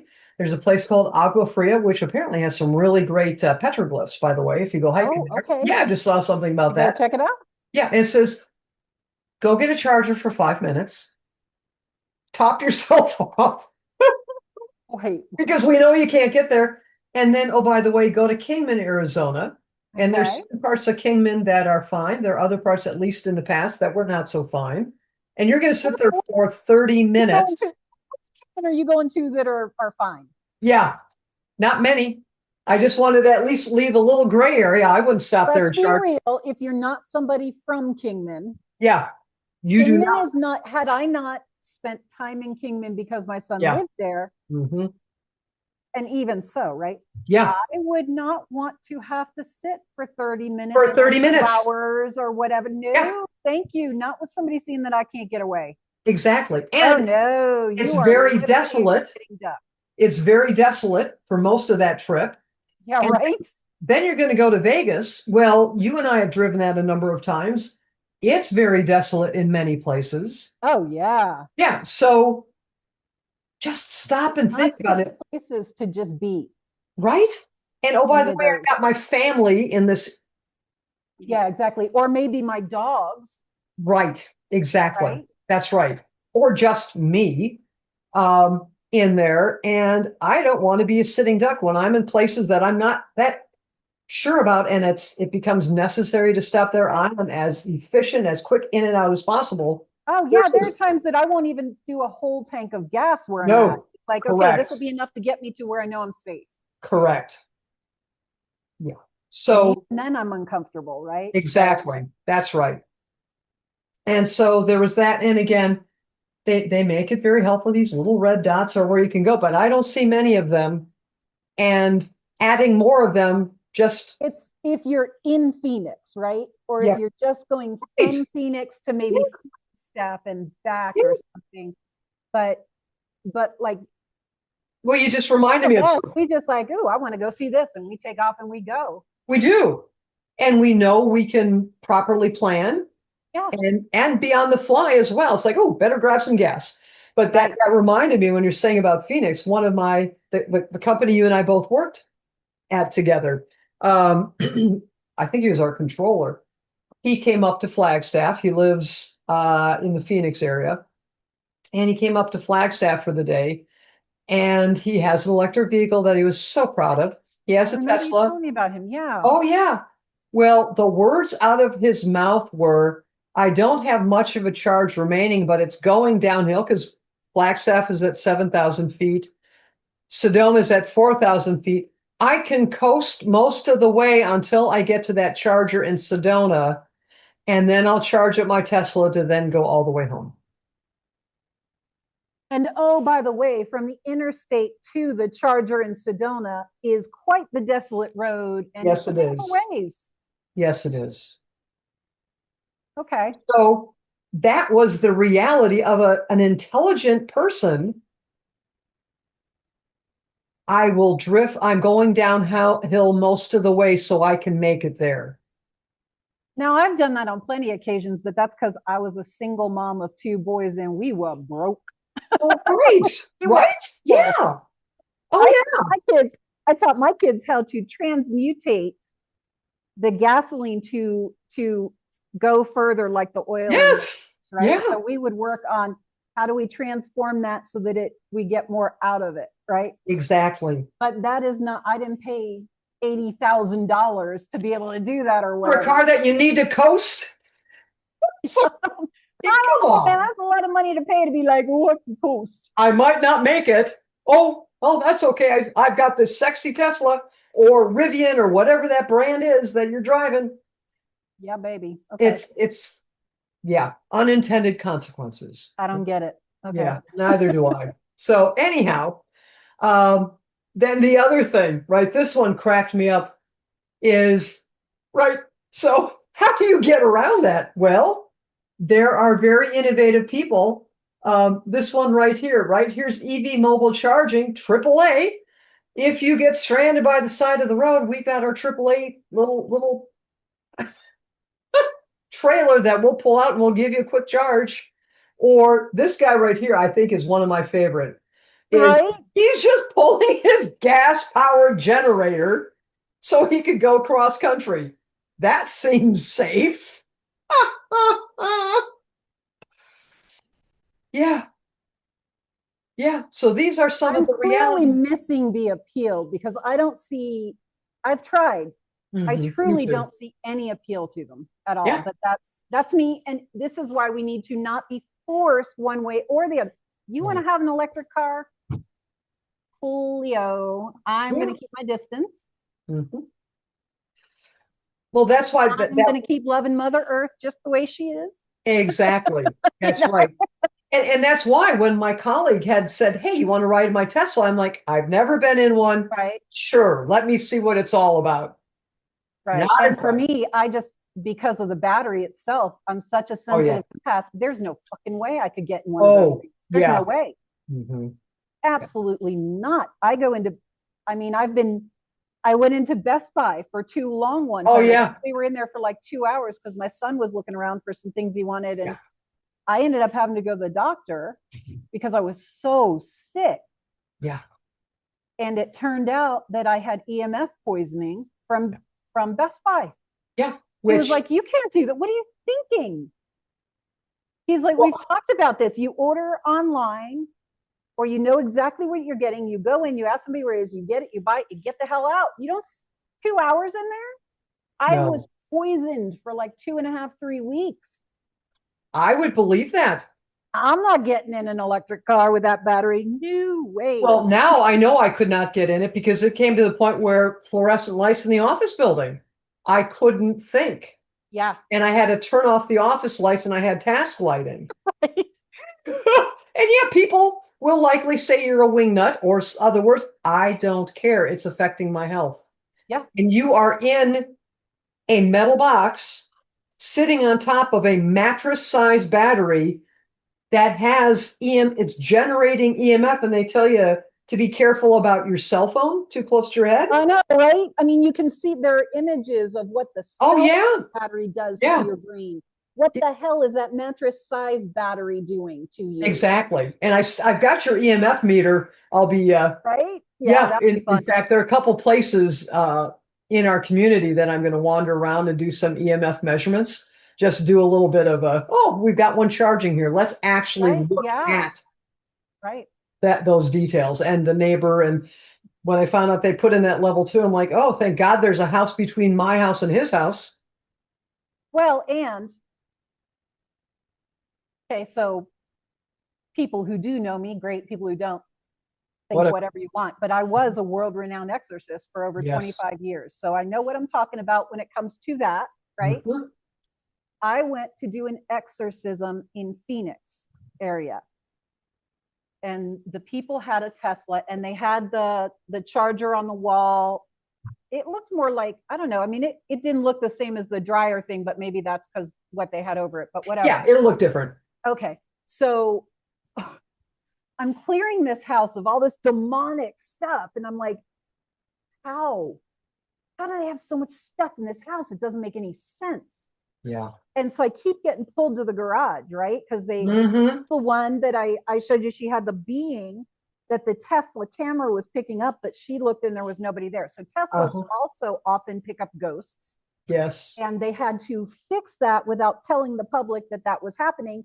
Because let's think about it. Your Tesla, your self-driving whatever car, right? Picks up that somebody's walking across the road and hits the brakes. Uh-huh. Well, if it's a spirit crossing the road, the people behind you, right? Yep. Why did you stop? There was nothing there, but my Tesla camera said there was a person, Exactly. right? Because it So is picking up. you can pull up videos on YouTube about that all day long. People Yeah. would drive through. I found videos where people were driving through cemeteries and there were all these people walking around, and then they show with their camera, they're like, there's nobody walking around. Yeah. But point being, when I did this exorcism at that house, it turned out that the chargers for the electric cars also feed the other side, Yeah. because you are what you eat, right? That other Yeah. side is just energy. Yes. So they feed off of, so now we've got all these charging stations, and I kind of half-heartedly kind of check them to see, do I feel stuff around? And a lot of them no, but a lot of them, yeah. But they had things that were surviving in their home, being fed and keeping them there because they had a food source. That's right. Let's stay at the buffet. Stay at the buffet. Yeah. Yeah.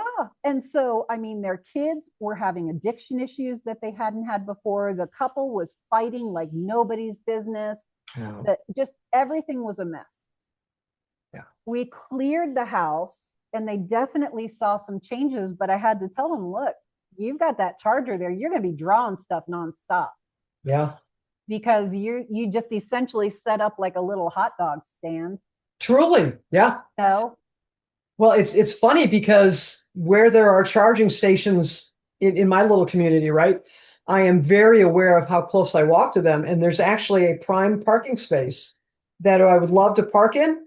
But the apartment buildings that there's like a 10-foot height difference, right? They put in the retaining wall. There is a charging station right up there. I'm like, oh, no. My truck is not going to be next to that. Oh, yeah, no. Mm-mm. No, not inviting that in. No. Yeah. People, there are so many things that you can't see in this world that do affect you. Yes. And we'll just leave it at that. Yep. Mm-hmm. Yeah. Carry on. Okay, so this is fun. All right. So again, just some of the things to think about, right? That we've not already talked about is that limited range and the reliance on that power grid. You're not going to be off grid with this thing, right?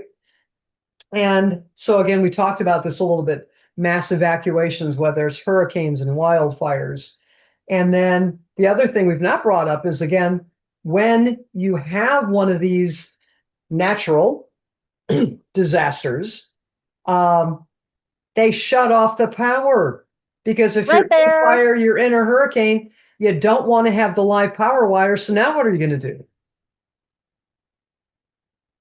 What I see with these cars is that people are giving up more and more of their own power. Yes. You are not independent with this. No. Talk about being tied to the cord, right? A different kind of umbilical. And talk about being plugged into the matrix. Seriously, you can't unplug. And I know there are people out there who are of like minds in a lot of ways that don't see this side of it. No.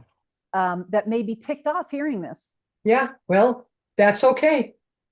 Neither of us is willing to hold our tongue about. You can be mad at me. I don't care. You guys need to know this stuff. Yeah, it's not ego for either of us. We just seek to share what we know and allow people then to make hopefully better informed decisions. And if you want to throw darts, go ahead. Right.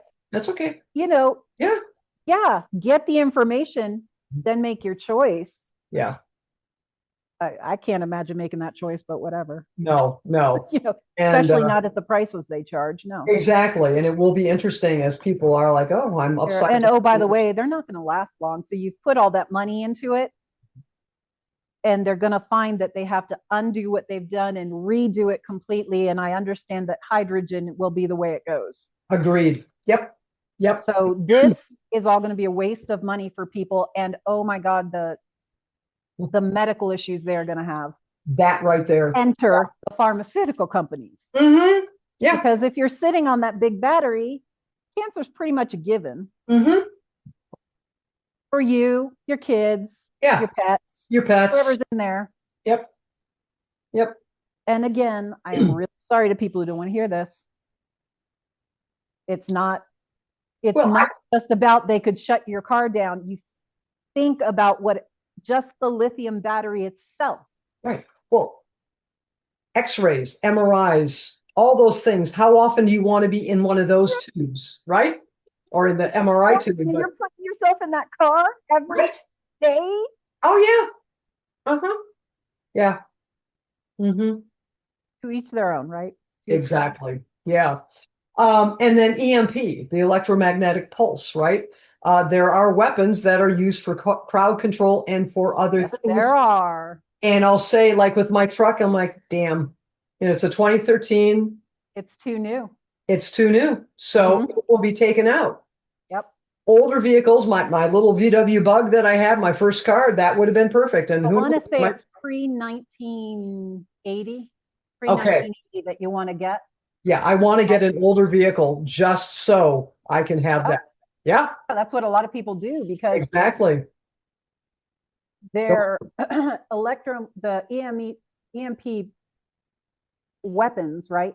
Yep. They can do that on mass scale as well. Yeah.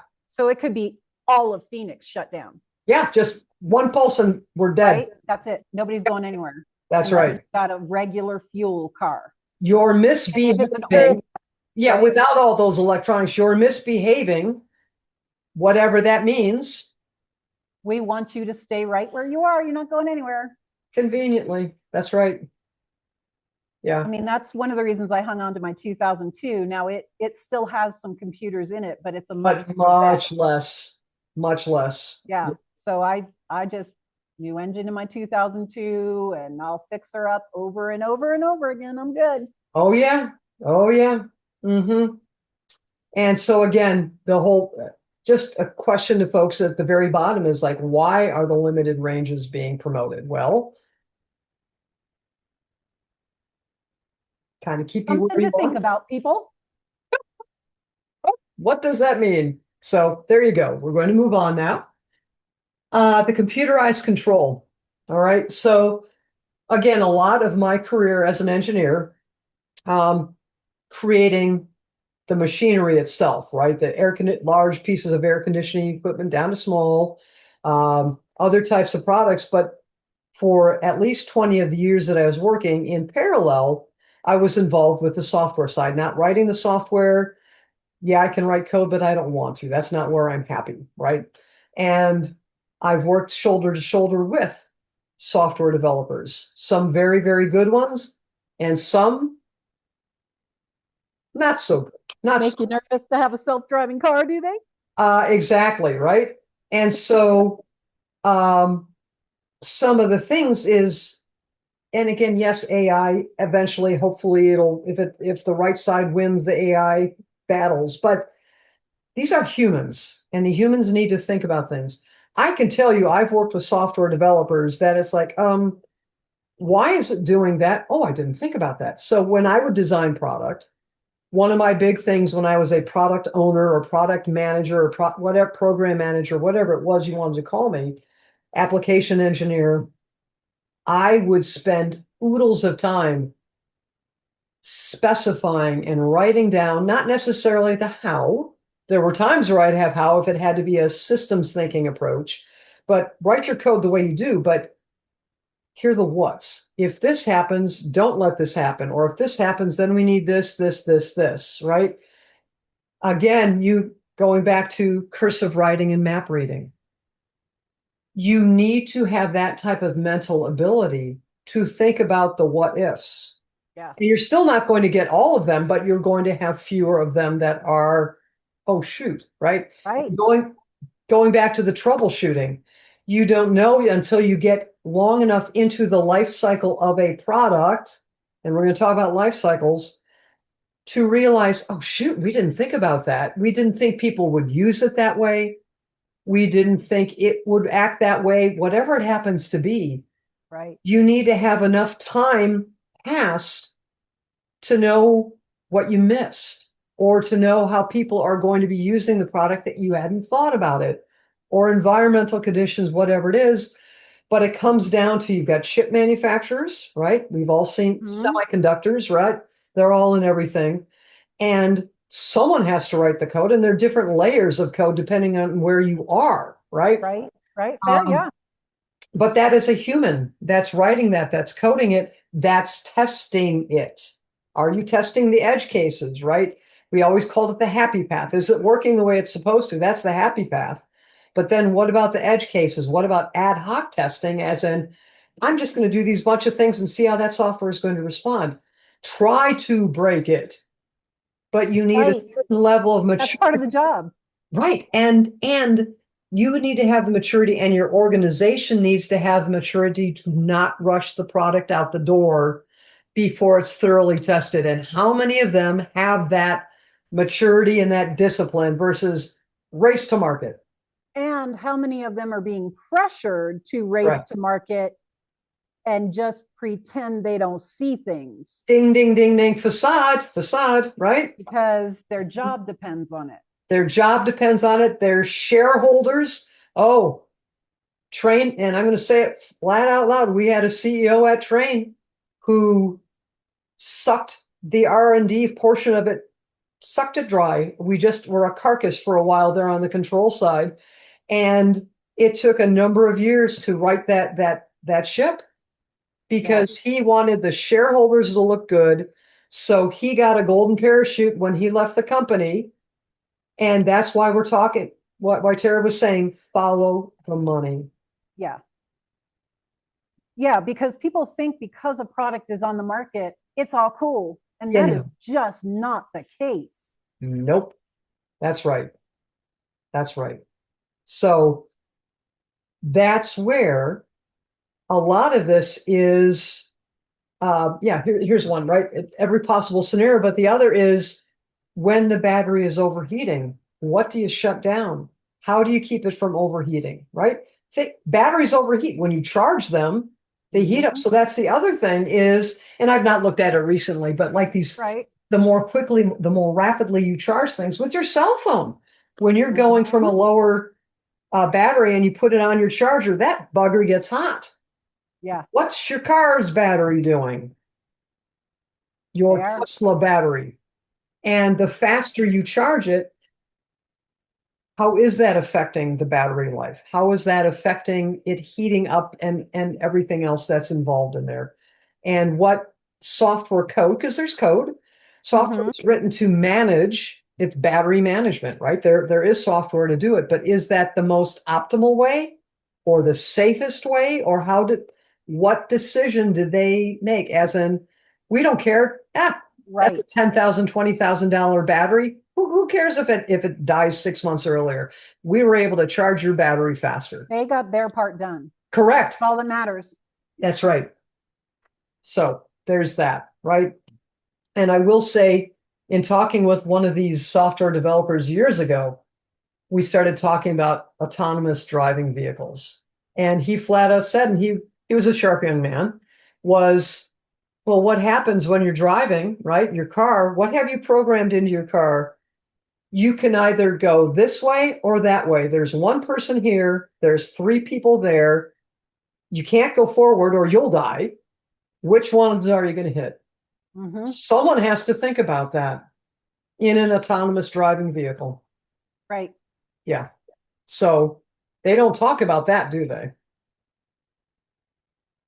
No, but we do. We do. That's right. Woo, aren't you guys lucky? All right. So let's keep on going here. So this is one. This is a typical product and technology curve. So, all right, the vertical axis, the y-axis is about product sales. The x-axis is just time, right? And this is just a typical one. So there's you're going to develop it down here. You're going to introduce it to the market, maybe a limited release, whatever that is. And then there's efforts introduced. There's a growth period, and there's a level of maturity, right? Where it's out in the market. Everyone uses it. They're comfortable with it. It's all the bugs are worked out, right? And then end of life, what do you do at end of life? But public perception is very different from the reality. We don't have that many years on Teslas. We don't have many years on self-driving vehicles. It's new technology. And by the way, they don't report the bad stuff about them. Ding, ding, ding. Exactly. All kinds of stuff is happening that you're not hearing about. Yeah. So everyone thinks, oh, this is a well-vetted technology, right? And not everyone, right? That's a little... No, but most people, I think... Public perception is... The majority of people would assume that because they've been on the market. Exactly. It must be tried and true. Well, and again, the neighbors, about a month after they had their car, they were giggling as they drove up to my house 3 driveways or 2 driveways down, whoop, we overshot it again. It's still learning, but there's a new software update coming that's going to fix that. No, Exactly. just no. Exactly. Yeah. So that's the technology curve, right? And then again, middle of the life cycle is where it is going to be most useful, where your wonderful washer and dryer, when your iPhone, when your grill, whatever that happens to be, when all the bugs are worked out, it's tried and true, everyone loves it, it's great, you can depend on it. Or you know enough about it where you're like, yeah, no, I'm not going there, right? Whatever that is. But we are nowhere near that. But what's We're being still kind of on, aren't we sort of what you would say would be the late middle of bleeding edge? yeah, we are. Bleeding edge, not leading edge people. I firmly believe, yeah, it is still on the bleeding with a B. That's what I thought. Okay. Yeah. Yeah, they're still working. So just to help people know, we're not up at the public perception yet. Yeah, no. We're nowhere near that, are we? No. But people are being led to believe it is. And again, the fact that my neighbor is saying, oh, we overshot it, tells you that's still introductory phase. Yeah. That is still not a matured technology, nowhere near. Right. And people laugh about it, just like with AI. Oh, AI hallucinated. No, it didn't. No, it didn't. They laugh about how can AI hallucinate? Huh? How can AI hallucinate? Exactly. But it gives you misinformation. Oh, it got all jumbled. It's hallucinating again. You know. Yeah, that's a whole different topic. Whole different topic, right? But what do? They have incentives, tax incentives. They have rebates. They have mandates. We're going to get rid of all the internal combustion engines, all the ICE cars by this, or we're going to start penalizing you this or that or the other thing. Support it, just like when you're supporting, whether it's a food commodity, whether it's whatever it happens to be, we're going to artificially back it to force the market adoption. Right. It's so much less expensive. Not really. It's not. No, I think it's time to ride my donkeys wherever I'm going to go, if that's the case. Exactly, right? Yeah. I'll get my bike. Right. Right. But we as a public are being led to believe the technology is something much different than what it is. Hence this video. Exactly. That's exactly why we're having this conversation. And again, I suspect you know our opinions on what we would do. But again, it comes down to giving you the information so you can make an informed decision. Right. And the thing is, if it were done with technology that were healthy, yes, and not harmful to the earth that people are trying to assist by buying one, I'd be open. It's not, oh, you're just two old white ladies. It's not right. That. Because you're about sustainability, and I am all about, you know my life compared to other people. Like, I don't use a lot of resources. I don't create a lot. I don't talk about it a lot. No. Right? I just do my thing because I do love our Mother Earth, as do you. And so we just do what we do. But with what they are presenting, there is no way that I can see anything good about this. I can't. And we haven't gotten into the gory details. I may move us forward a little faster. Please do. Yeah, please do. Yeah. So, I'm trying to shut up more. Oh, no. Well, I'm going off into the weeds because you're supposed to be talking. So it's okay if one of us. I like this. So it's not just one talking head, right? I like the discussion style. So again, here's. Like us. I don't know. We're fun. We think we're fun. Both of us doing this. And we're color coordinated without even realizing we are. So again, here's the typical, when we talk cradle to grave, I'll talk cradle to grave when I'm talking product or service development, right? So again, the useful life is when you're in this middle section. But what we're going to do, I'm actually going to move over this area fairly quick so we can get into the more dig into some of the human rights aspects and the carbon footprint facade. That appears to be the word of the night. So the Green New Deal, right? And again, the ship is being righted. Thank God that things are being repealed, right? So this in itself was very disturbing. This was part of that greenwashing and going back to appealing to people's emotions, putting people's fear. We're going to kill our planet. We're going to run out of things. Go for it. You go. I was just going to point out, Yeah. this plan has not been entirely abandoned. It's just that they were halted and hopefully it will be stopped. But this is people need to wake up. Yeah. And they need to learn to do the kind of research that you have done. Because everything you've got in here, honestly, anybody could have found if they wanted. They could have. That's right. Absolutely. Yeah. So that's we're a not really out of good the point. woods yet with this either. Yeah. And so that's the other thing is we are waking up and at a more governance level, right? People are waking up and questioning things, and a lot of that is going on. But don't forget, we have pockets of, I'll say pockets of insanity in our country where, regardless of what goes on at a higher level, what are they doing locally, right? Because it does come down to the local AHJ, the authority having jurisdiction, is if your local community, if you live in a smart city, guess what? You just bought into this whole thing.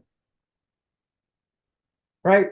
Versus I go live in the middle of a tree somewhere before I go into one of those things. Exactly. You know, that tree that we saw in that one graphic, that beautiful right tree. Yes, exactly. And so here's the other thing, and what I want to pull it in here, and you can pause the video and look at this, but at the bottom, this was one of my favorite words that was also very disturbing, or acronyms, when I was getting my sustainability MBA. I love this one. Yeah. NIMBY, not in my backyard. Right. That's what's going on with renewable energy. That's what's going on with electric vehicles.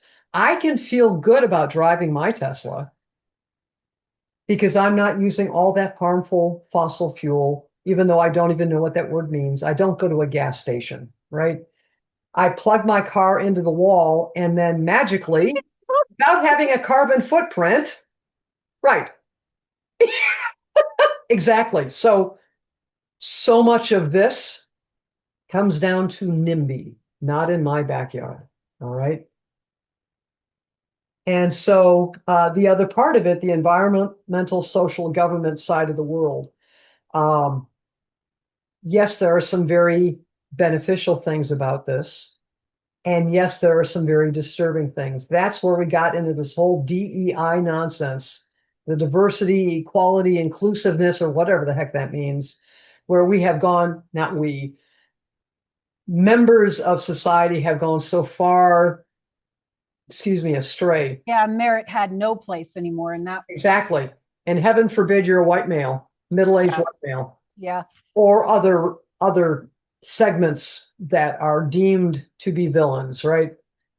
There are some very good aspects of this, but again, that's where I'm like, you need to use your brain. And one of the clients that I've been working with, and another one that I've been in conversations with, who knows if they'll actually become a client or not, but we're having great conversations, right?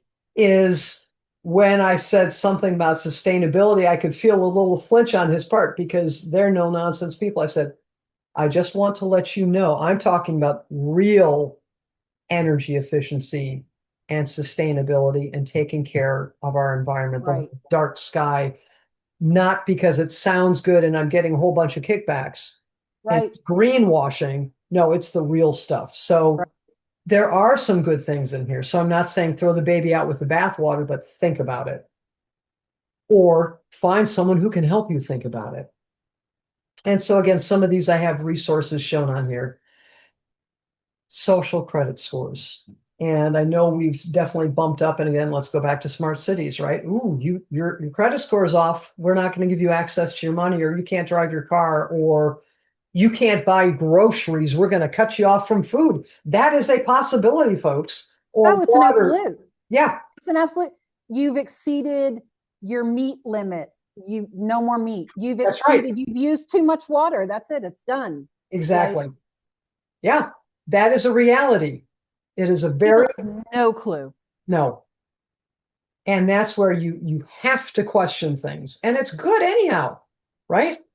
That's how we learn. It is how we learn. It was taught out of people, the critical, We were just true those annoying critical kids thinking. who kept asking no matter what. But why? I don't understand why.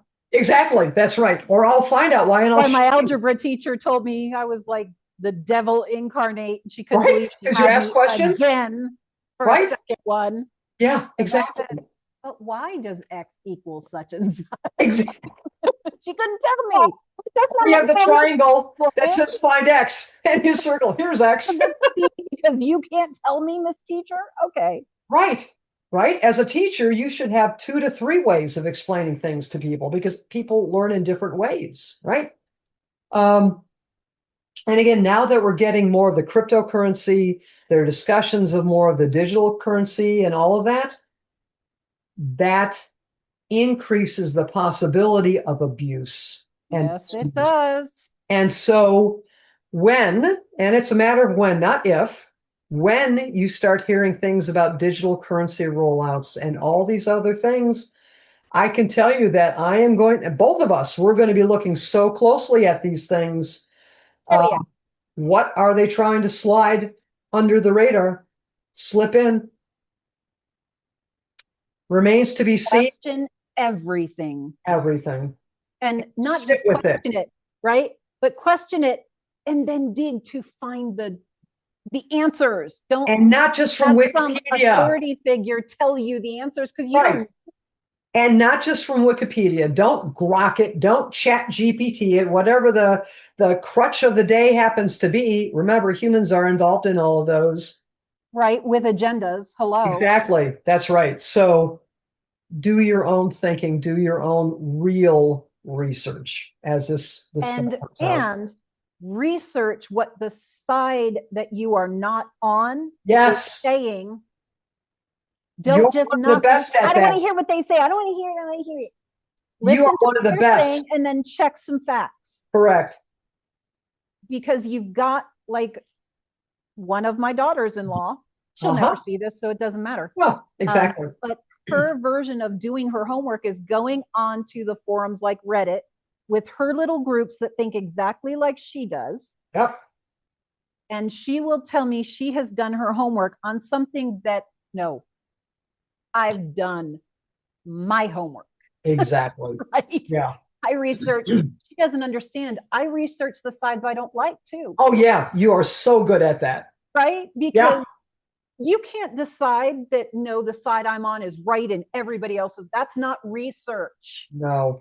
Research is digging in from an impartial place. Yeah. Which is what I know you to do when you research. So all of this is done from that impartial place, but you got to go where you don't want to go sometimes. I do.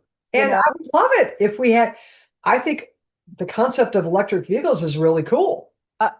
Right? Yeah. Done the right way. Exactly. Yeah. Yep. Yeah. So be aware of this. As we go more digital, be aware of the vulnerability. If you don't have gold in your hand, if you don't have silver or copper. Yeah, be getting gold and silver, specifically silver. Yes, yes. And they're even saying copper as well as another one, because that's going to go up with the others, right? Yeah, copper, gold, and silver. Yep. Yeah, are the ways to go right now. And they're the Yeah. soundest investments you're probably going to find too. Exactly. Long term anyway. Yeah. So, yeah. All right. So now let's look at that supply chain. All right. This is the one that I found absolutely most disturbing. And so again, that one I want to make into a t-shirt. I would love that. We could do that. Uh-huh. So maybe we'll put them on here with this video for sale. There, I like that. I like that a lot. So this I've got so the green make us a little smaller so it's a little bigger. There we go. Yeah. This here we go a little larger. Is that a little easier to see? Yeah. Okay. And so hold it. I have to ask a question. Oh, you didn't make this chart, did you? No. Why the hell did they not make cobalt one of the blue ones? I don't know. Well, yeah. Okay, so these are the things I notice. Yeah. And this one actually is the units across the top is kilograms per vehicle. And Okay. we know it's 2.2 pounds per kilogram, but just think it's 2 pounds. That's the Okay. easiest way. Just multiply by 2 and you're close enough for what we're talking about. So Perfect. this is the ESG requires it's your I think it's called scope 1, scope 2, scope 3. I think it's called scope, is how far into your supply chain do you need to look at things? All right. And this is bringing transparency to the supply chain. All right. So what's involved in a conventional car and what's involved in an electric car? So this goes into across the bottom, you've got copper from left to right. Turn this around and go, who has a bigger footprint? Right? Oh, All of these require mining, which requires digging into the earth. In some cases, it's strip and by who? mining. I know you'll get there. Yeah, we're going to get there. So left to right with the color bands, the light blue is copper, which actually that works. The next one is lithium. Then we get into nickel, manganese, cobalt. This yellow guy right here, graphite, zinc, other rare earth or rare earths of other types, and other types of goodies. A conventional car doesn't need much. Look at everything that goes into that electrical car because you have to have a very substantial multi-cell, massive battery. You have much more copper wiring involved in there, etc. Right? So this one slide, just boy, the redhead in me. Boy, the redhead in me. Oh yeah. And NIMBY, not in my backyard, other than gee, the where was it in North Carolina that had all the issues? Oh, you mean right on top of the lithium? Well, You mean, the lithium but it deposit? was on top of the lithium, just Coincidentally, yeah. yeah. But most of this is Now all the people who lived in the area, their houses are now flood zones, even though they're up in the mountains or whatever. yeah, exactly. And they are no longer allowed to have their homes. Yeah. So they're being cleared out. It was a land grab. It was a land grab. Man-made storm. Look up dew weapons. Yep. It was a land grab. Yep, it was. For the lithium, for all you people who love Mother Earth. Yeah. Sorry. No, thank you for doing that. Because I wanted to go there and you did it perfectly. It just matters me. But NIMBY, right? I'm in Phoenix. Exactly. I'm just in like LA. don't drill for gas and I'm in Minneapolis. Drill for it in other people's oil fields. Exactly. That's right. That's right. So yeah. It ain't green. No, none of it is green. Other than that kind. Right. And for you. That's why they call it the Green New Deal. It's not about nature. And it's for them. It's not for Mother Nature. It's not for you. That's what so much of Doge was clearing up. Exactly. Thank you. That's right. The corrupt kickbacks and funding of things that don't do anything to help anybody. It's just a paycheck for people. And like it, don't like it, I don't care. Look it up. Exactly. That's right. Information's there. DOGE, Doge. So you sit, your family, your dog, you are sitting on a battery that is quote unquote the size of a mattress.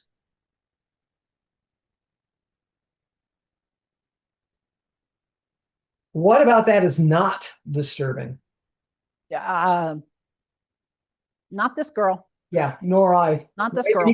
And you can see the silhouette of the car around it, but yeah, it looks so pretty. Doesn't it? Mm-hmm.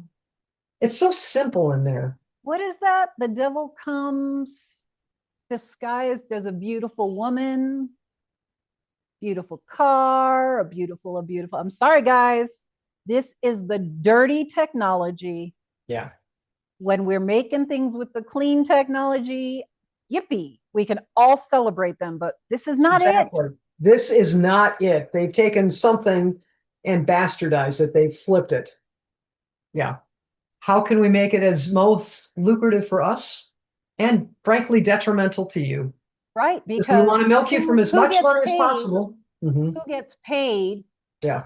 for when your kid's brain is not functioning well? They're now autistic, ADHD. Yes. It's them that has the problem. It's not That's that you're right. on this battery. Yeah. I can't even imagine. I mean, you're sitting on that. So what is it doing to your fit? It's all coming. All of you. Prostate, women's reproductive organs, part of the great killing. Hello, people. It is. And what Sorry, will I know I sound like a nut job, but do your damn homework. Well, right. And it's fascinating to me because, again, where I'm located, we get all sorts of service from Amazon. And wow, it's mind-blowing when they're promoting that those are electric vans. And I think of these people who are working a decent job. That is a very physical job to deliver packages. They're working hard for their money. They're in the rush hour traffic. They're all of that. And they are in a massive electric vehicle from Amazon.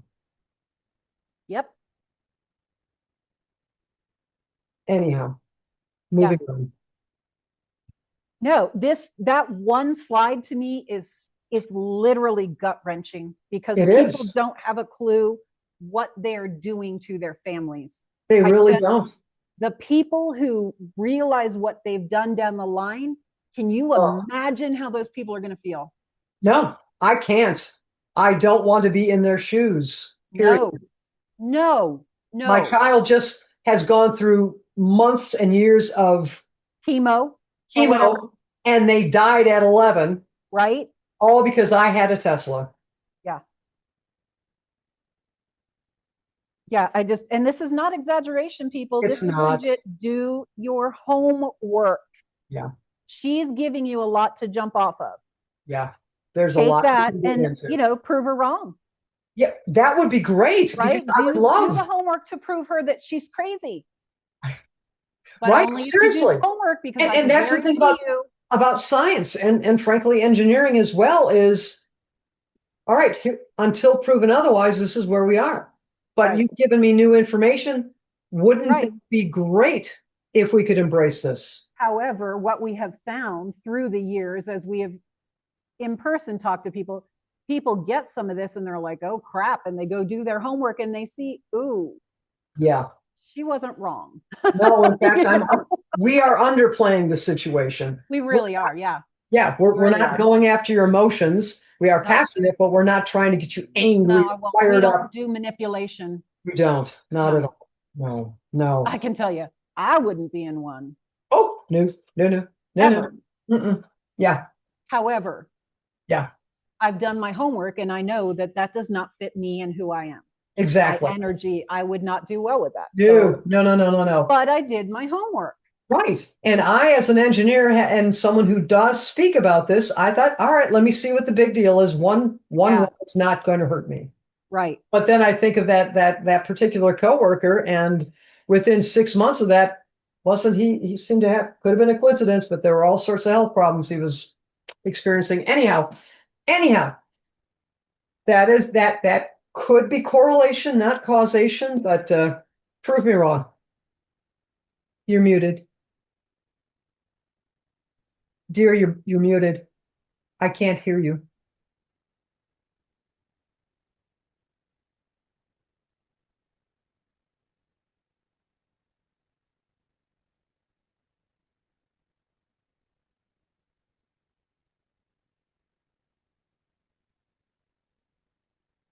You do that. We're going to make this a pause because I'm going to step away for just a moment.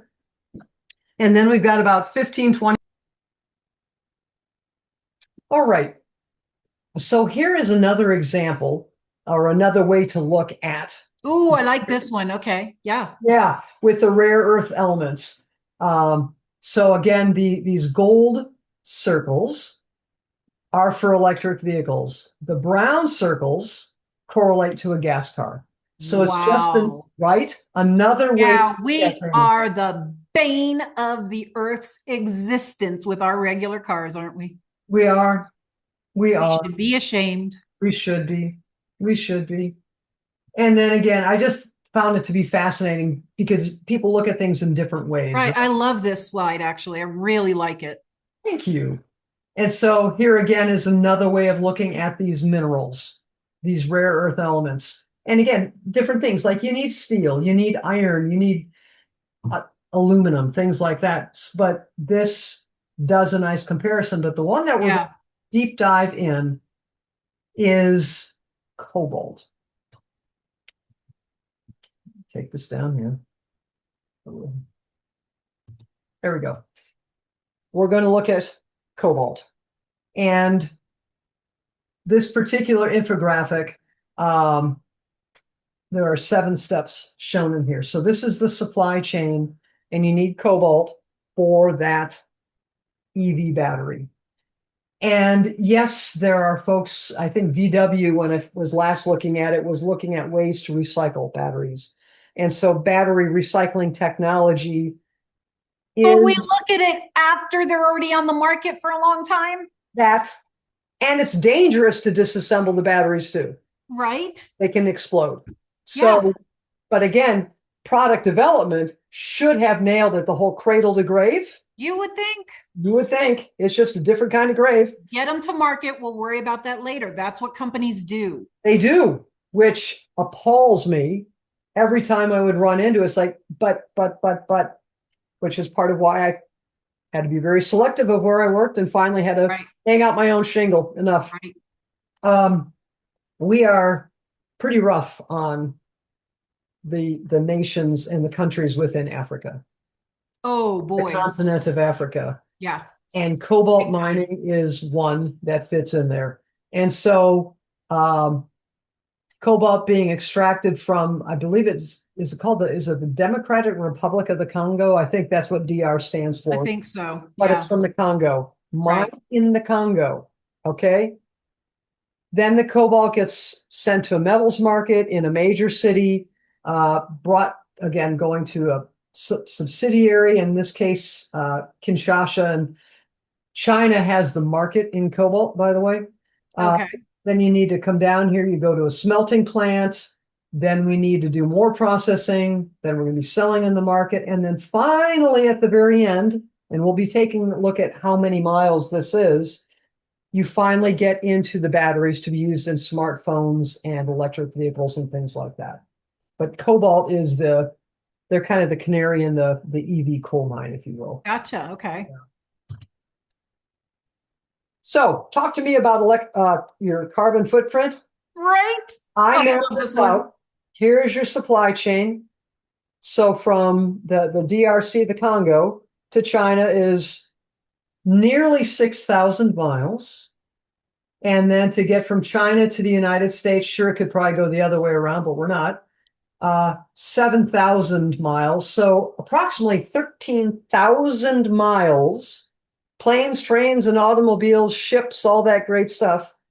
So you can have an electric vehicle. And so tell me the downside to this, because some people may not get it. Fair enough. Fair enough. So when we're talking about why the electric vehicle, right? If we're talking about, I'll say pollution, right? Harming the earth. And granted, you can have containers and have many, many tons of the ore, tons of the refined metal, all the batteries, things like that. Yes, you can have economies of scale, but you're now, let's take a look at a shipping container, right? We'll use gas-powered vehicles to get it to... So ironic. Okay. Right? Any of the ports of entry, any of the facilities. And oh, by the way, China uses coal-fired plants for the electricity they use for their manufacturing. Carbon footprint, NIMBY, not in my backyard. It doesn't exist because it's not in my backyard. I don't see it, it's not there. It's not there. But we all know what cargo ships look like, or cargo containers. Now that if you've never seen one at a port of entry, you've seen them in the cute little tiny houses where you're going to sit in a little metal box and live. Right. But you need to get it from the various locations. You need to extract it. You need to do all the processing, which all requires electricity. Again, China, coal-fired majority. And then you need to load it in the containers. They then need to go across the sea. Let's hope that you don't capsize and dump your load into the ocean, whatever. Then you need to get to the port. The container vessel, the shipping containers will be there until you can offload them. And they're not using electric lifts and cranes and things like that to move everything around, right? Right. So there are a lot of steps in the process, a lot of people involved in the Most process. of these steps, what I'm hearing is Yes. that most of these steps, all of these steps, Yep. all of those miles are done by Gas. traditional gas Correct. Gas, coal, plus manual labor. plus all the moving things around, has more of it. So Yep. so by the time the car gets to you, Yeah. you've already used a shit ton of gas. Yes, you have. That's right. And what are you All doing? I'm asking is that you don't play superior anymore, people. That's all. You're not. That's all you're asking. It really And is. You do you, but don't look down your noses at those of us who chose not to. correct. And don't think we don't care about the earth, because this, I'm not doing any of that. This is caring about the earth. 2002 got made once Right. with those little bit of things. I don't buy a new car every year. I'm not contributing to new cars No. being made all the time, which you guys are. Okay. Yeah. And now Yeah. we see, right? Yeah, my truck is all I'm 13 years asking is old. don't look down your noses at us. You Correct. have nothing to be proud of. That's right. Nothing. Exactly. And I know people are going to see this and not enjoy that. Well, and that's okay. Adam, Click Adam off. and Katie, I'm sorry, We love you guys. but you didn't do your homework. No, I no. doubt that they did their homework. Right. Part of the homework, but not the deeper part. I don't know, but I bet they don't know any of this stuff. Yeah. But and they've also been asking for it too. That's part of the push is they're like, when are we going to be able to see that? They were asking to know. They have. They've been. That's why we're doing this video. because Exactly. Adam was That's like, right. I really want to see what she has to say. That's right. So, Which is so great. Adam, this is for you, Katie. It is. It is. Everybody else who might be interested, but Yeah. this is not out there. I mean, it's out there for people to find, but they have to know what they're looking for. Correct. Now They need to be able to follow the breadcrumbs. right. And so Yeah. I think with this presentation, you give them breadcrumbs to start following. Correct. That's right. Yeah. And in a lot of these, like this came from Amnesty International in 2017. So not everywhere, but in most places, I do give you a resource. Yes, I know that. Well, yeah, because that's who you are. That's It is. It is. Check me, please. right. All right. So let's keep on going here. So again, NIMBY, not in my backyard. Right. So this was one that I found interesting based on where is all this coming from? And if I don't have it in slide building mode, but you've got the mining side of the world. So Chile and Peru and Australia and more Chile. Yeah, I'll lose it if I go there. But then the battery manufacturing, solar panels, wind turbine, EV deployment, PV, photovoltaic installation, wind installation. For us, the EU and China, we're the ones who are using all this stuff. We'll just stop there and say that the NIMBY is for all of us to use this. They're in other countries, in India. All the things we don't want to have done in our country because we care Correct. about the earth. We're fine with them doing it in the other countries. Correct. Those people don't count. No, they don't. Their part of the earth doesn't count. No, it doesn't. It doesn't. And so let's look at what goes on. So again, China, and this was a couple years ago, 85% of the global cobalt supply. That's not energy independence, is it? Not even a little bit. Not even a little bit. That's actually kind of scary. It is. That's right. So If you're into EVs. EVs, right? Or anything else that uses that. What happens? Crystal ball. Right. What happens if they decide to cut that off or raise the prices?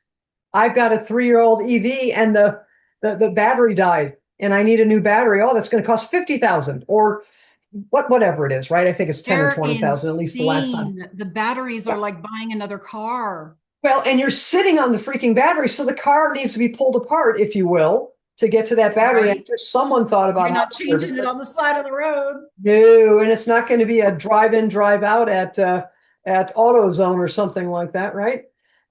So, all right, who? Where's the money? And this is the piece right here. Again, China and their coal-powered electricity.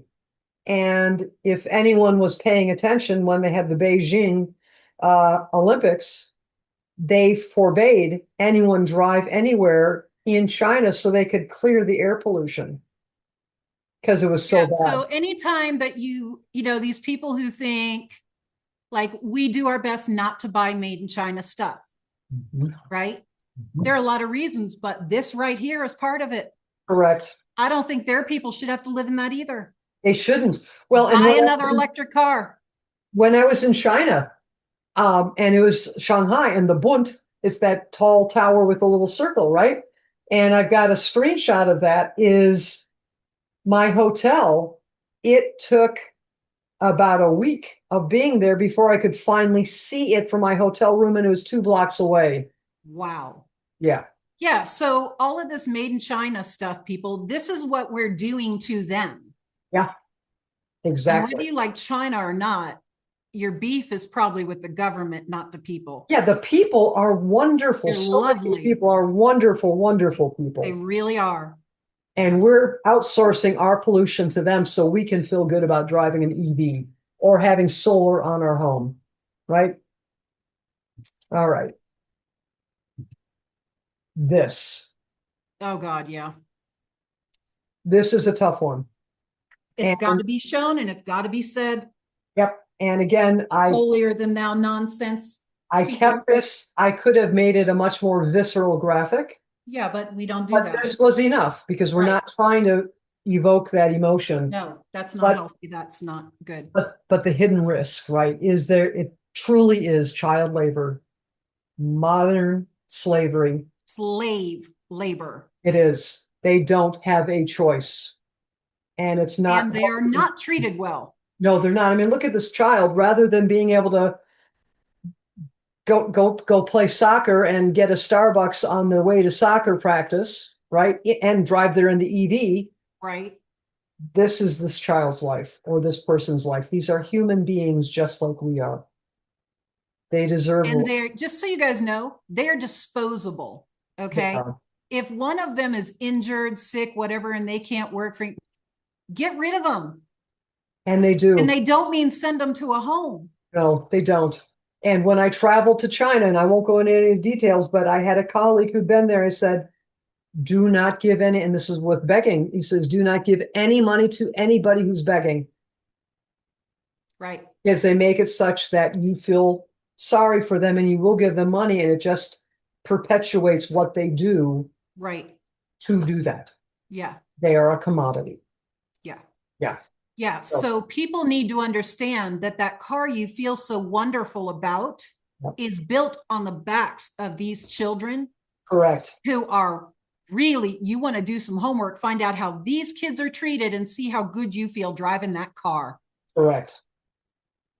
I mean, I get, if you have one, you're in it. Financially, it can be a bear. But now you have lots of things to think about as you're driving it. Right. And how might you offset it? How might you offset the consequences? You're so much nicer than me. You're so much nicer than me. Not always. Not always. I'm just thinking, well, okay, you got. This is why I'm a good coach, though, because I am. It is why. A hard ass. You do. Right. Yeah.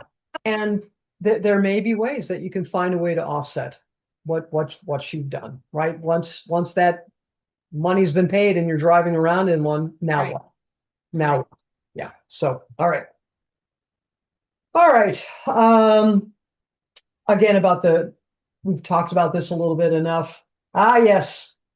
Be careful, right? And this was a few years ago when there weren't yet many publicly documented examples of fires, but this happened to be one just with a scooter. This is the damage from a scooter because they purchased an off-brand, a non-OEM. OEM is the original equipment manufacturer. They bought a non-OEM battery. And how many people want to save a few bucks, right? So Right. I'm just going to get it from Yeah. Alibaba. I'm going to get Seemingly, it would be fine, right? wherever it happens to be. Well, that's what can happen. Their house is totaled because of one. I'm saving $50 on a battery, right? Right. Okay. And that's This- just a scooter battery. That's just a scooter battery. This is the one we were looking at as far as, yeah, it took 42 minutes, 600 gallons per minute, 600 GPM times 42 minutes. I don't know what that means. I think that's 24,000 gallons of Okay. water. Okay, so I was off, but still. But still, yeah, it's still At a certain point, it's monstrous. insane. Yeah. Exactly. And again, going back to the fire departments, they let them burn. They Right. let them burn. It's dangerous for their first responders to be working on it. Absolutely, it is. Exactly. Yeah. Oh, and by the way, solar panels on the roof of your building make it dangerous for first responders as well. There are installation requirements and considerations because oftentimes they'll chop the hole in the roof of a building to relieve some of that. You have to be very careful because if a first responder comes to your home or your building or your place of work and you have electric panel or PV photovoltaic panels on there, there's voltage all around your entire roof. It's now dangerous for them in the middle of the night to be going. Oh my God, I didn't even think about any of that. Oh yeah. Oh yeah. Yeah. So there's a lot there as well. And we haven't. People don't think about this stuff. They think about getting in the car, taking the kids Correct. to school, going through the drive-through, coming home, everything's great. Oh, darn it. My Netflix feed is slow tonight. Right. Yeah. Catastrophe. Not, So- oh shit, my car blew up in the garage. Exactly. Yeah. Okay. So we have that. And again, at the time that we did this, and frankly, I haven't kept up to date on where we are with this, but when we looked at that, it was actually no more than 50 miles apart where possible. Ah, okay. Yeah, I couldn't remember what the distance was, but again, how do we get past that? Well, again, we talked about this early on about the dangers just of getting power to those stations, of Right. charging at those stations, and then And your God forbid physical anything happen. safety. Exactly. And with the kind of heat that you get in areas like this, Oh, what's that going to do to those? Is that going to affect them? I mean, well, Phoenix right. alone gets 120 sometimes. or more. Easily. And how many times, and I've not calculated out the load on your electric vehicle battery, but a normal car engine, right? Well, let's think about it. It's 120, let's say it's 150, and you're going through the Bumblebee, right? And you're going up the mountain Right. outside of Phoenix, and they have warning signs for the next 5 miles, turn off your air conditioning so you Yes. don't overheat your vehicle. So Yes. it's a hot day. Hot days do. And that's just for anybody who doesn't know, she's talking about a main interstate. Yes. Because the way you said it going through. Sorry. the I'm sorry. Yeah. But that's actually the main thoroughfare. I-17. The south Yep. of Arizona to the north. Correct. So it is a heavily traveled. It is. And so when you go up that in the summertime, you do shut off your air conditioning or I'll actually turn on the heat. So it's Right. Yeah. 90 in the truck rather than 120. Right. But because of the load on the engine, what's the load on the electric vehicle battery? Because you're going to still want air conditioning on that thing. So that's drawing energy. You're going uphill. So more energy is required to get up there. And oh, by the way, batteries fail faster in the heat. Down here, just a regular car battery. Right. You need to plan on every 2 years you replace that battery because the heat is so intense. Oh yeah, they're not kidding. That's a lot of money. That's a lot of money. Yeah, it to is. replace those batteries so often. It is. So I would think anyway. yeah, well, at least with a car battery, yeah, I can't remember what it was, and they're not kidding. So we have that here, electric car battery, and we're getting. Do we need to hop off? No. Okay, perfect. Thank you. I was just looking at our time. Yeah, I didn't even look. Okay, so battery cells. Here's an example of an electric car battery. And this came from carandbike.com. And you can see it is a dangerous from physical, it could explode, it can catch on fire. This young man, frankly, I'd be wearing some breathing apparatus, I suspect. I don't know. But he's all in some PPE or the personal protective equipment Right. Yeah. to disassemble these. And then again, so let's just take one quick look. We've talked a little bit about renewables. We're going to do just one quick look here. And this is going to be a deeper dive, but high level, non-dispatchable power, meaning if the sun's not shining, if the wind's not blowing, you don't get electricity unless you have a way of storing it, such as in batteries. And then, by the way, what do you do with end-of-life disposal? Again, this is another NIMBY, not in my backyard, and greenwashing. Right. All right, so there. By the way, I don't have that same finish time. She's in California, so we have an extra Perfect. hour. Wonderful. Yeah, Thank so you. we're good. Beautiful, beautiful. So this September of 2022, there was a Tesla battery fire. So here they were actually using batteries for electric storage to then power. They told people to shelter in place because of the battery fire. Yeah. So again, you can pause here and read this if you'd like to look more closely at it, but consequences. Again, you've got a battery fire down the road. You're breathing that. Your plants are breathing that. Your dogs and animals, cats your are breathing. kids. Exactly. That's right. Yeah. And if they become commonplace, are they even going to tell people to shelter in place? Or are Of they course just sort of, not. exactly. Because that would lead to loss of profits. Exactly. So no, Exactly. of course they wouldn't. Yeah. It's just like when our friend lived in Colorado. Yes. And one of Mhm. the Tesla, I don't know if it was the only Tesla or one That's of the right. Teslas. Yes. So the Superior fires in Colorado happened a few years ago, and that Tesla repair station, it was a repair place. Yeah. It blew up, and it looked as if it were like a nuclear, like the whole place was nuked. Not just the whole area, the whole town, everything looked like it was nuked. And you never hear about that anywhere. No, you I don't know don't. if there's a way to find out about it, but I know I'm jotting this down again. Yeah. I've not been able to find anything on it, but we know someone who lived there who was, functioning there. She drove by it, but they had to move out Yeah. because the air quality, and I'm assuming it was from the Tesla thing. Right. Right? Because that was not far from her, but it was far enough that it's Oh. a problem. Right. And they didn't tell the public. Yeah.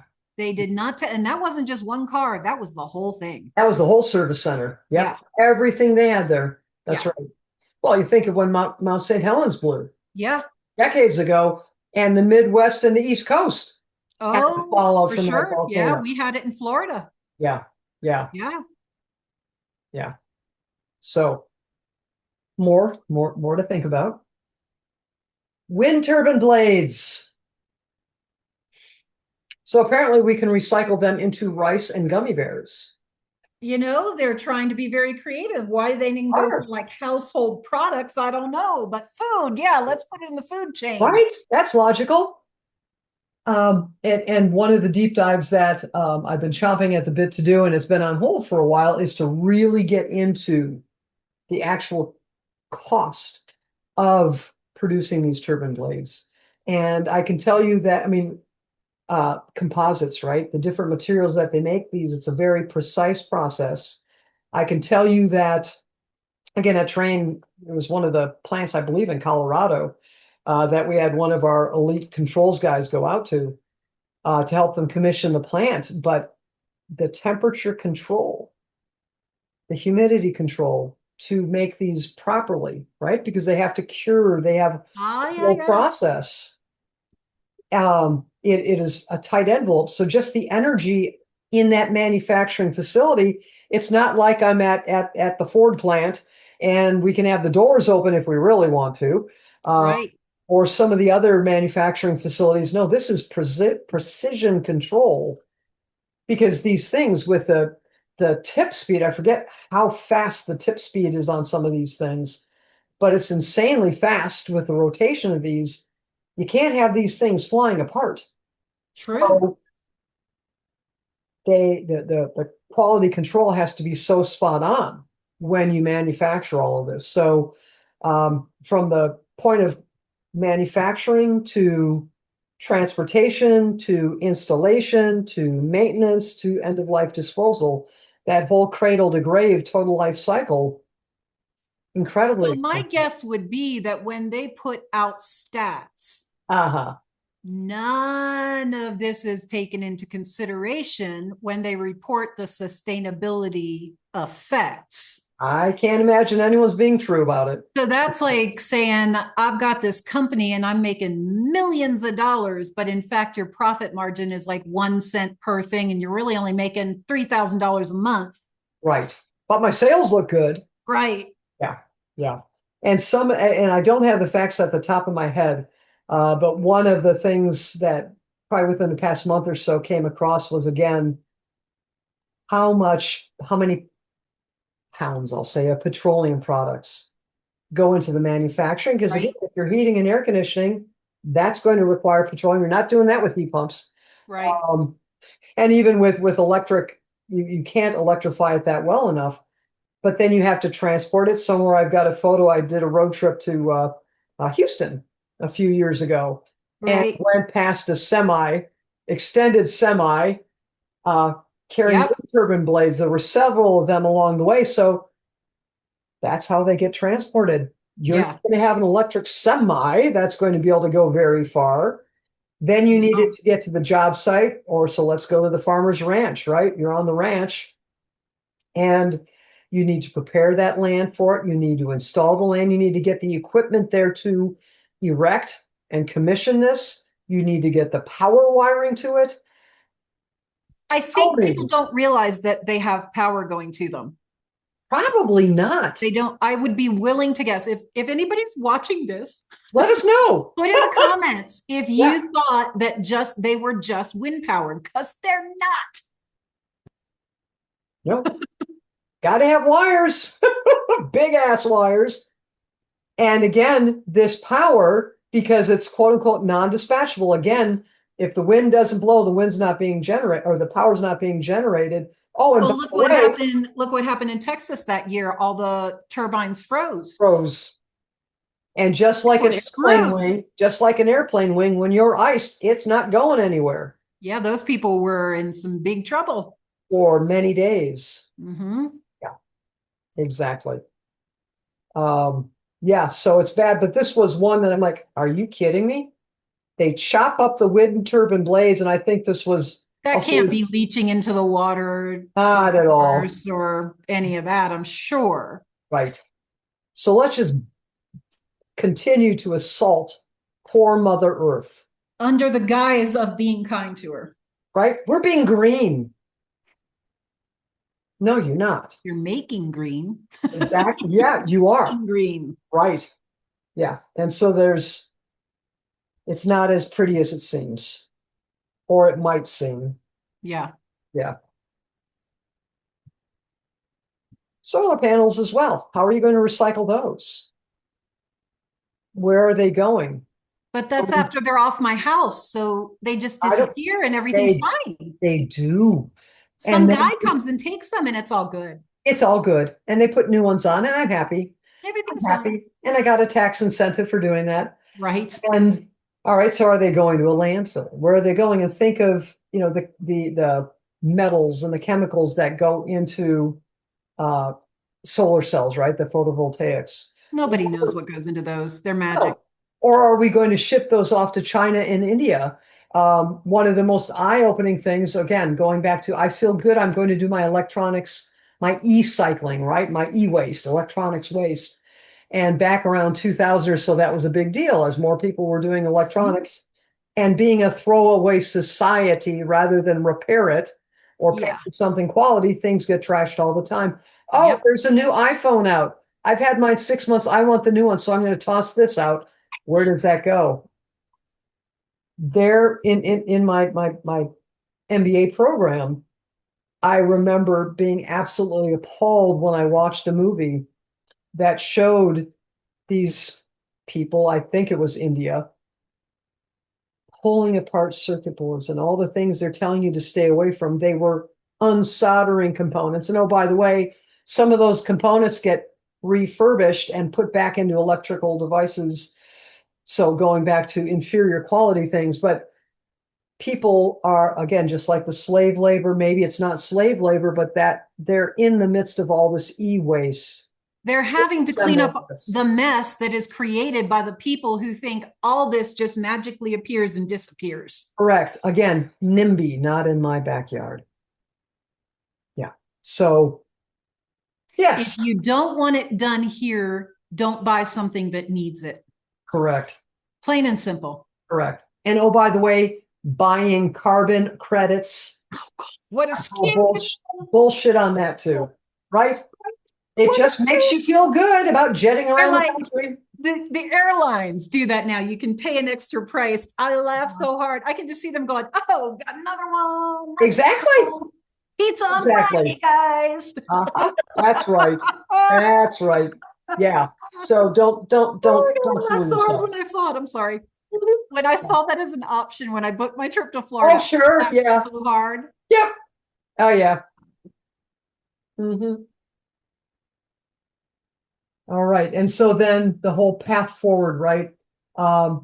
Some of the things going back to the smart grid is there are ways of doing this. And this is why I love that so much of my career has been in energy efficiency and sustainability is you can help your building, your facility run more efficiently. And that's part of what I teach in my foundational course. It is my Fit Facility Academy. The very foundational level goes into what's in your building. How do you love that class too? Yeah. And how do you make it? Love it. They did. They're like, oh my God, everyone needs to take this. If you're involved in this industry, you need to take this. And these are people who had 30 and 40 years experience themselves. You are good at what you do. But there are ways you can be much more efficient with what you already have. Right there. Plan upgrades, right?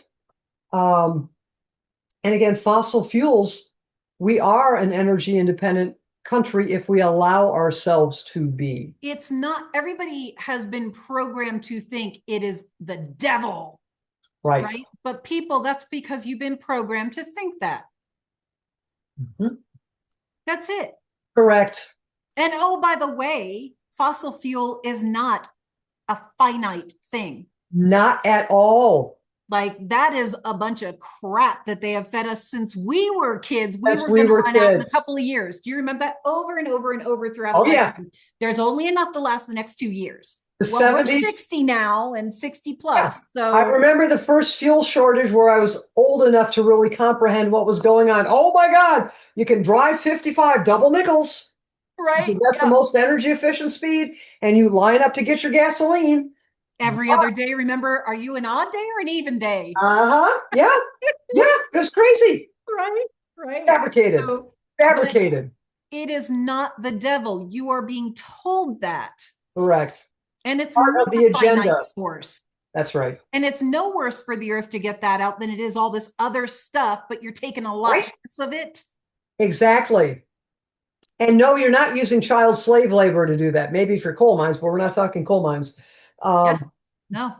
Yeah, it's crazy. It's crazy what they tell us. And then again, investigating other power sources. Again, waste to energy is one of my favorites. Speaking of waste to energy, she has dogs over there. He is sound asleep. I can't believe he didn't wake himself up with that one. I was like, hello, I got smell-o-vision here.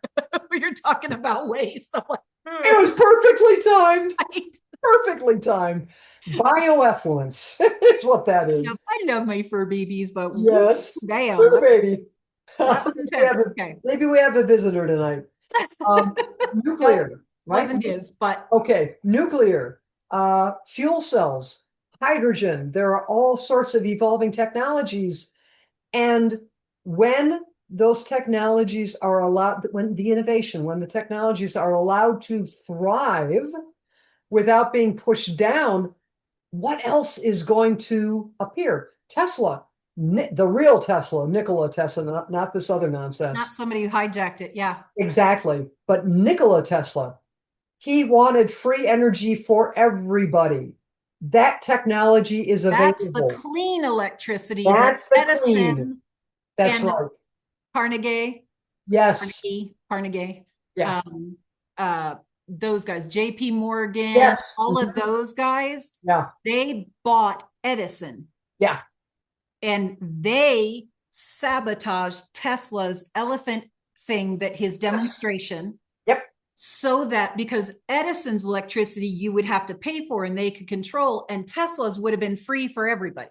Correct. And oh, by the way, not toxic like this one. Exactly. And just like big pharma, big med, when you could change your diet, when you take this one supplement or you can remove this one thing from your diet and be healthful. Oh no, let's make you unhealthy deliberately, and let's feed you drugs that and vitamins that are petroleum based and things like that. Because we can't patent that. We can't make money off of that. Right. Yeah. So we must. Yeah. The clean energy, there's no way for them to really bind us with it. Yes. And so they made sure that that did not come out. But now, whether you love them or hate them, I don't really care. Yeah. We have an administration who is very well versed because Trump's uncle John, who he was very close to, was one of Nikola Tesla's buddies. They were peers. He was actually a student of Tesla's, an apprentice. He's the one who cleaned out Tesla's apartment. Hello. Trump has loads of information about all of this stuff. And he would love to give it to the people. That's what he's trying to do, but they're blocking him at every damn turn. I can't wait to have access to that. That is going to be amazing. And no harm to the physical body from it. None. No, in fact, a lot of that stuff is very healing to the physical body. Yeah. Right. Yeah. Mm-hmm. Yes. So again, new technologies and innovation. And again, the whole reduce, reuse, recycle. Boy, get me fired up. I love it. Come on, Red. You don't see that song to me all that often, but I love it when it comes out. It really bugs me that they do this to people and people fucking fall for it. Every time they fall for it. Yes. Maybe this time it'll work out the way I think it will. Right. Yeah. Yeah. Yeah. I couldn't trust them last time, but this time. It's the same people, but. Yeah. Different outcome. Isn't that the definition of insanity? I think somebody said that once. Yep. So again, new technology and innovation. And as I mentioned before, so many people are just disposable. Yeah. Why not reuse things or purchase something that's perhaps a little bit better or made a little differently that you can. We were just talking about that, weren't we? How each of us lives on our own. And so we're not in other people's orbit all that often. Yep.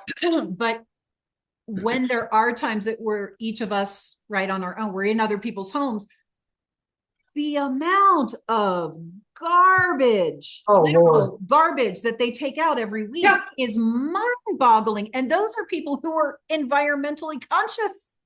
I might have one, maybe two little bitty bags of garbage each week. That's it. Yeah. Yeah. Other than cleaning all this crap that other people have left at my house or whatever.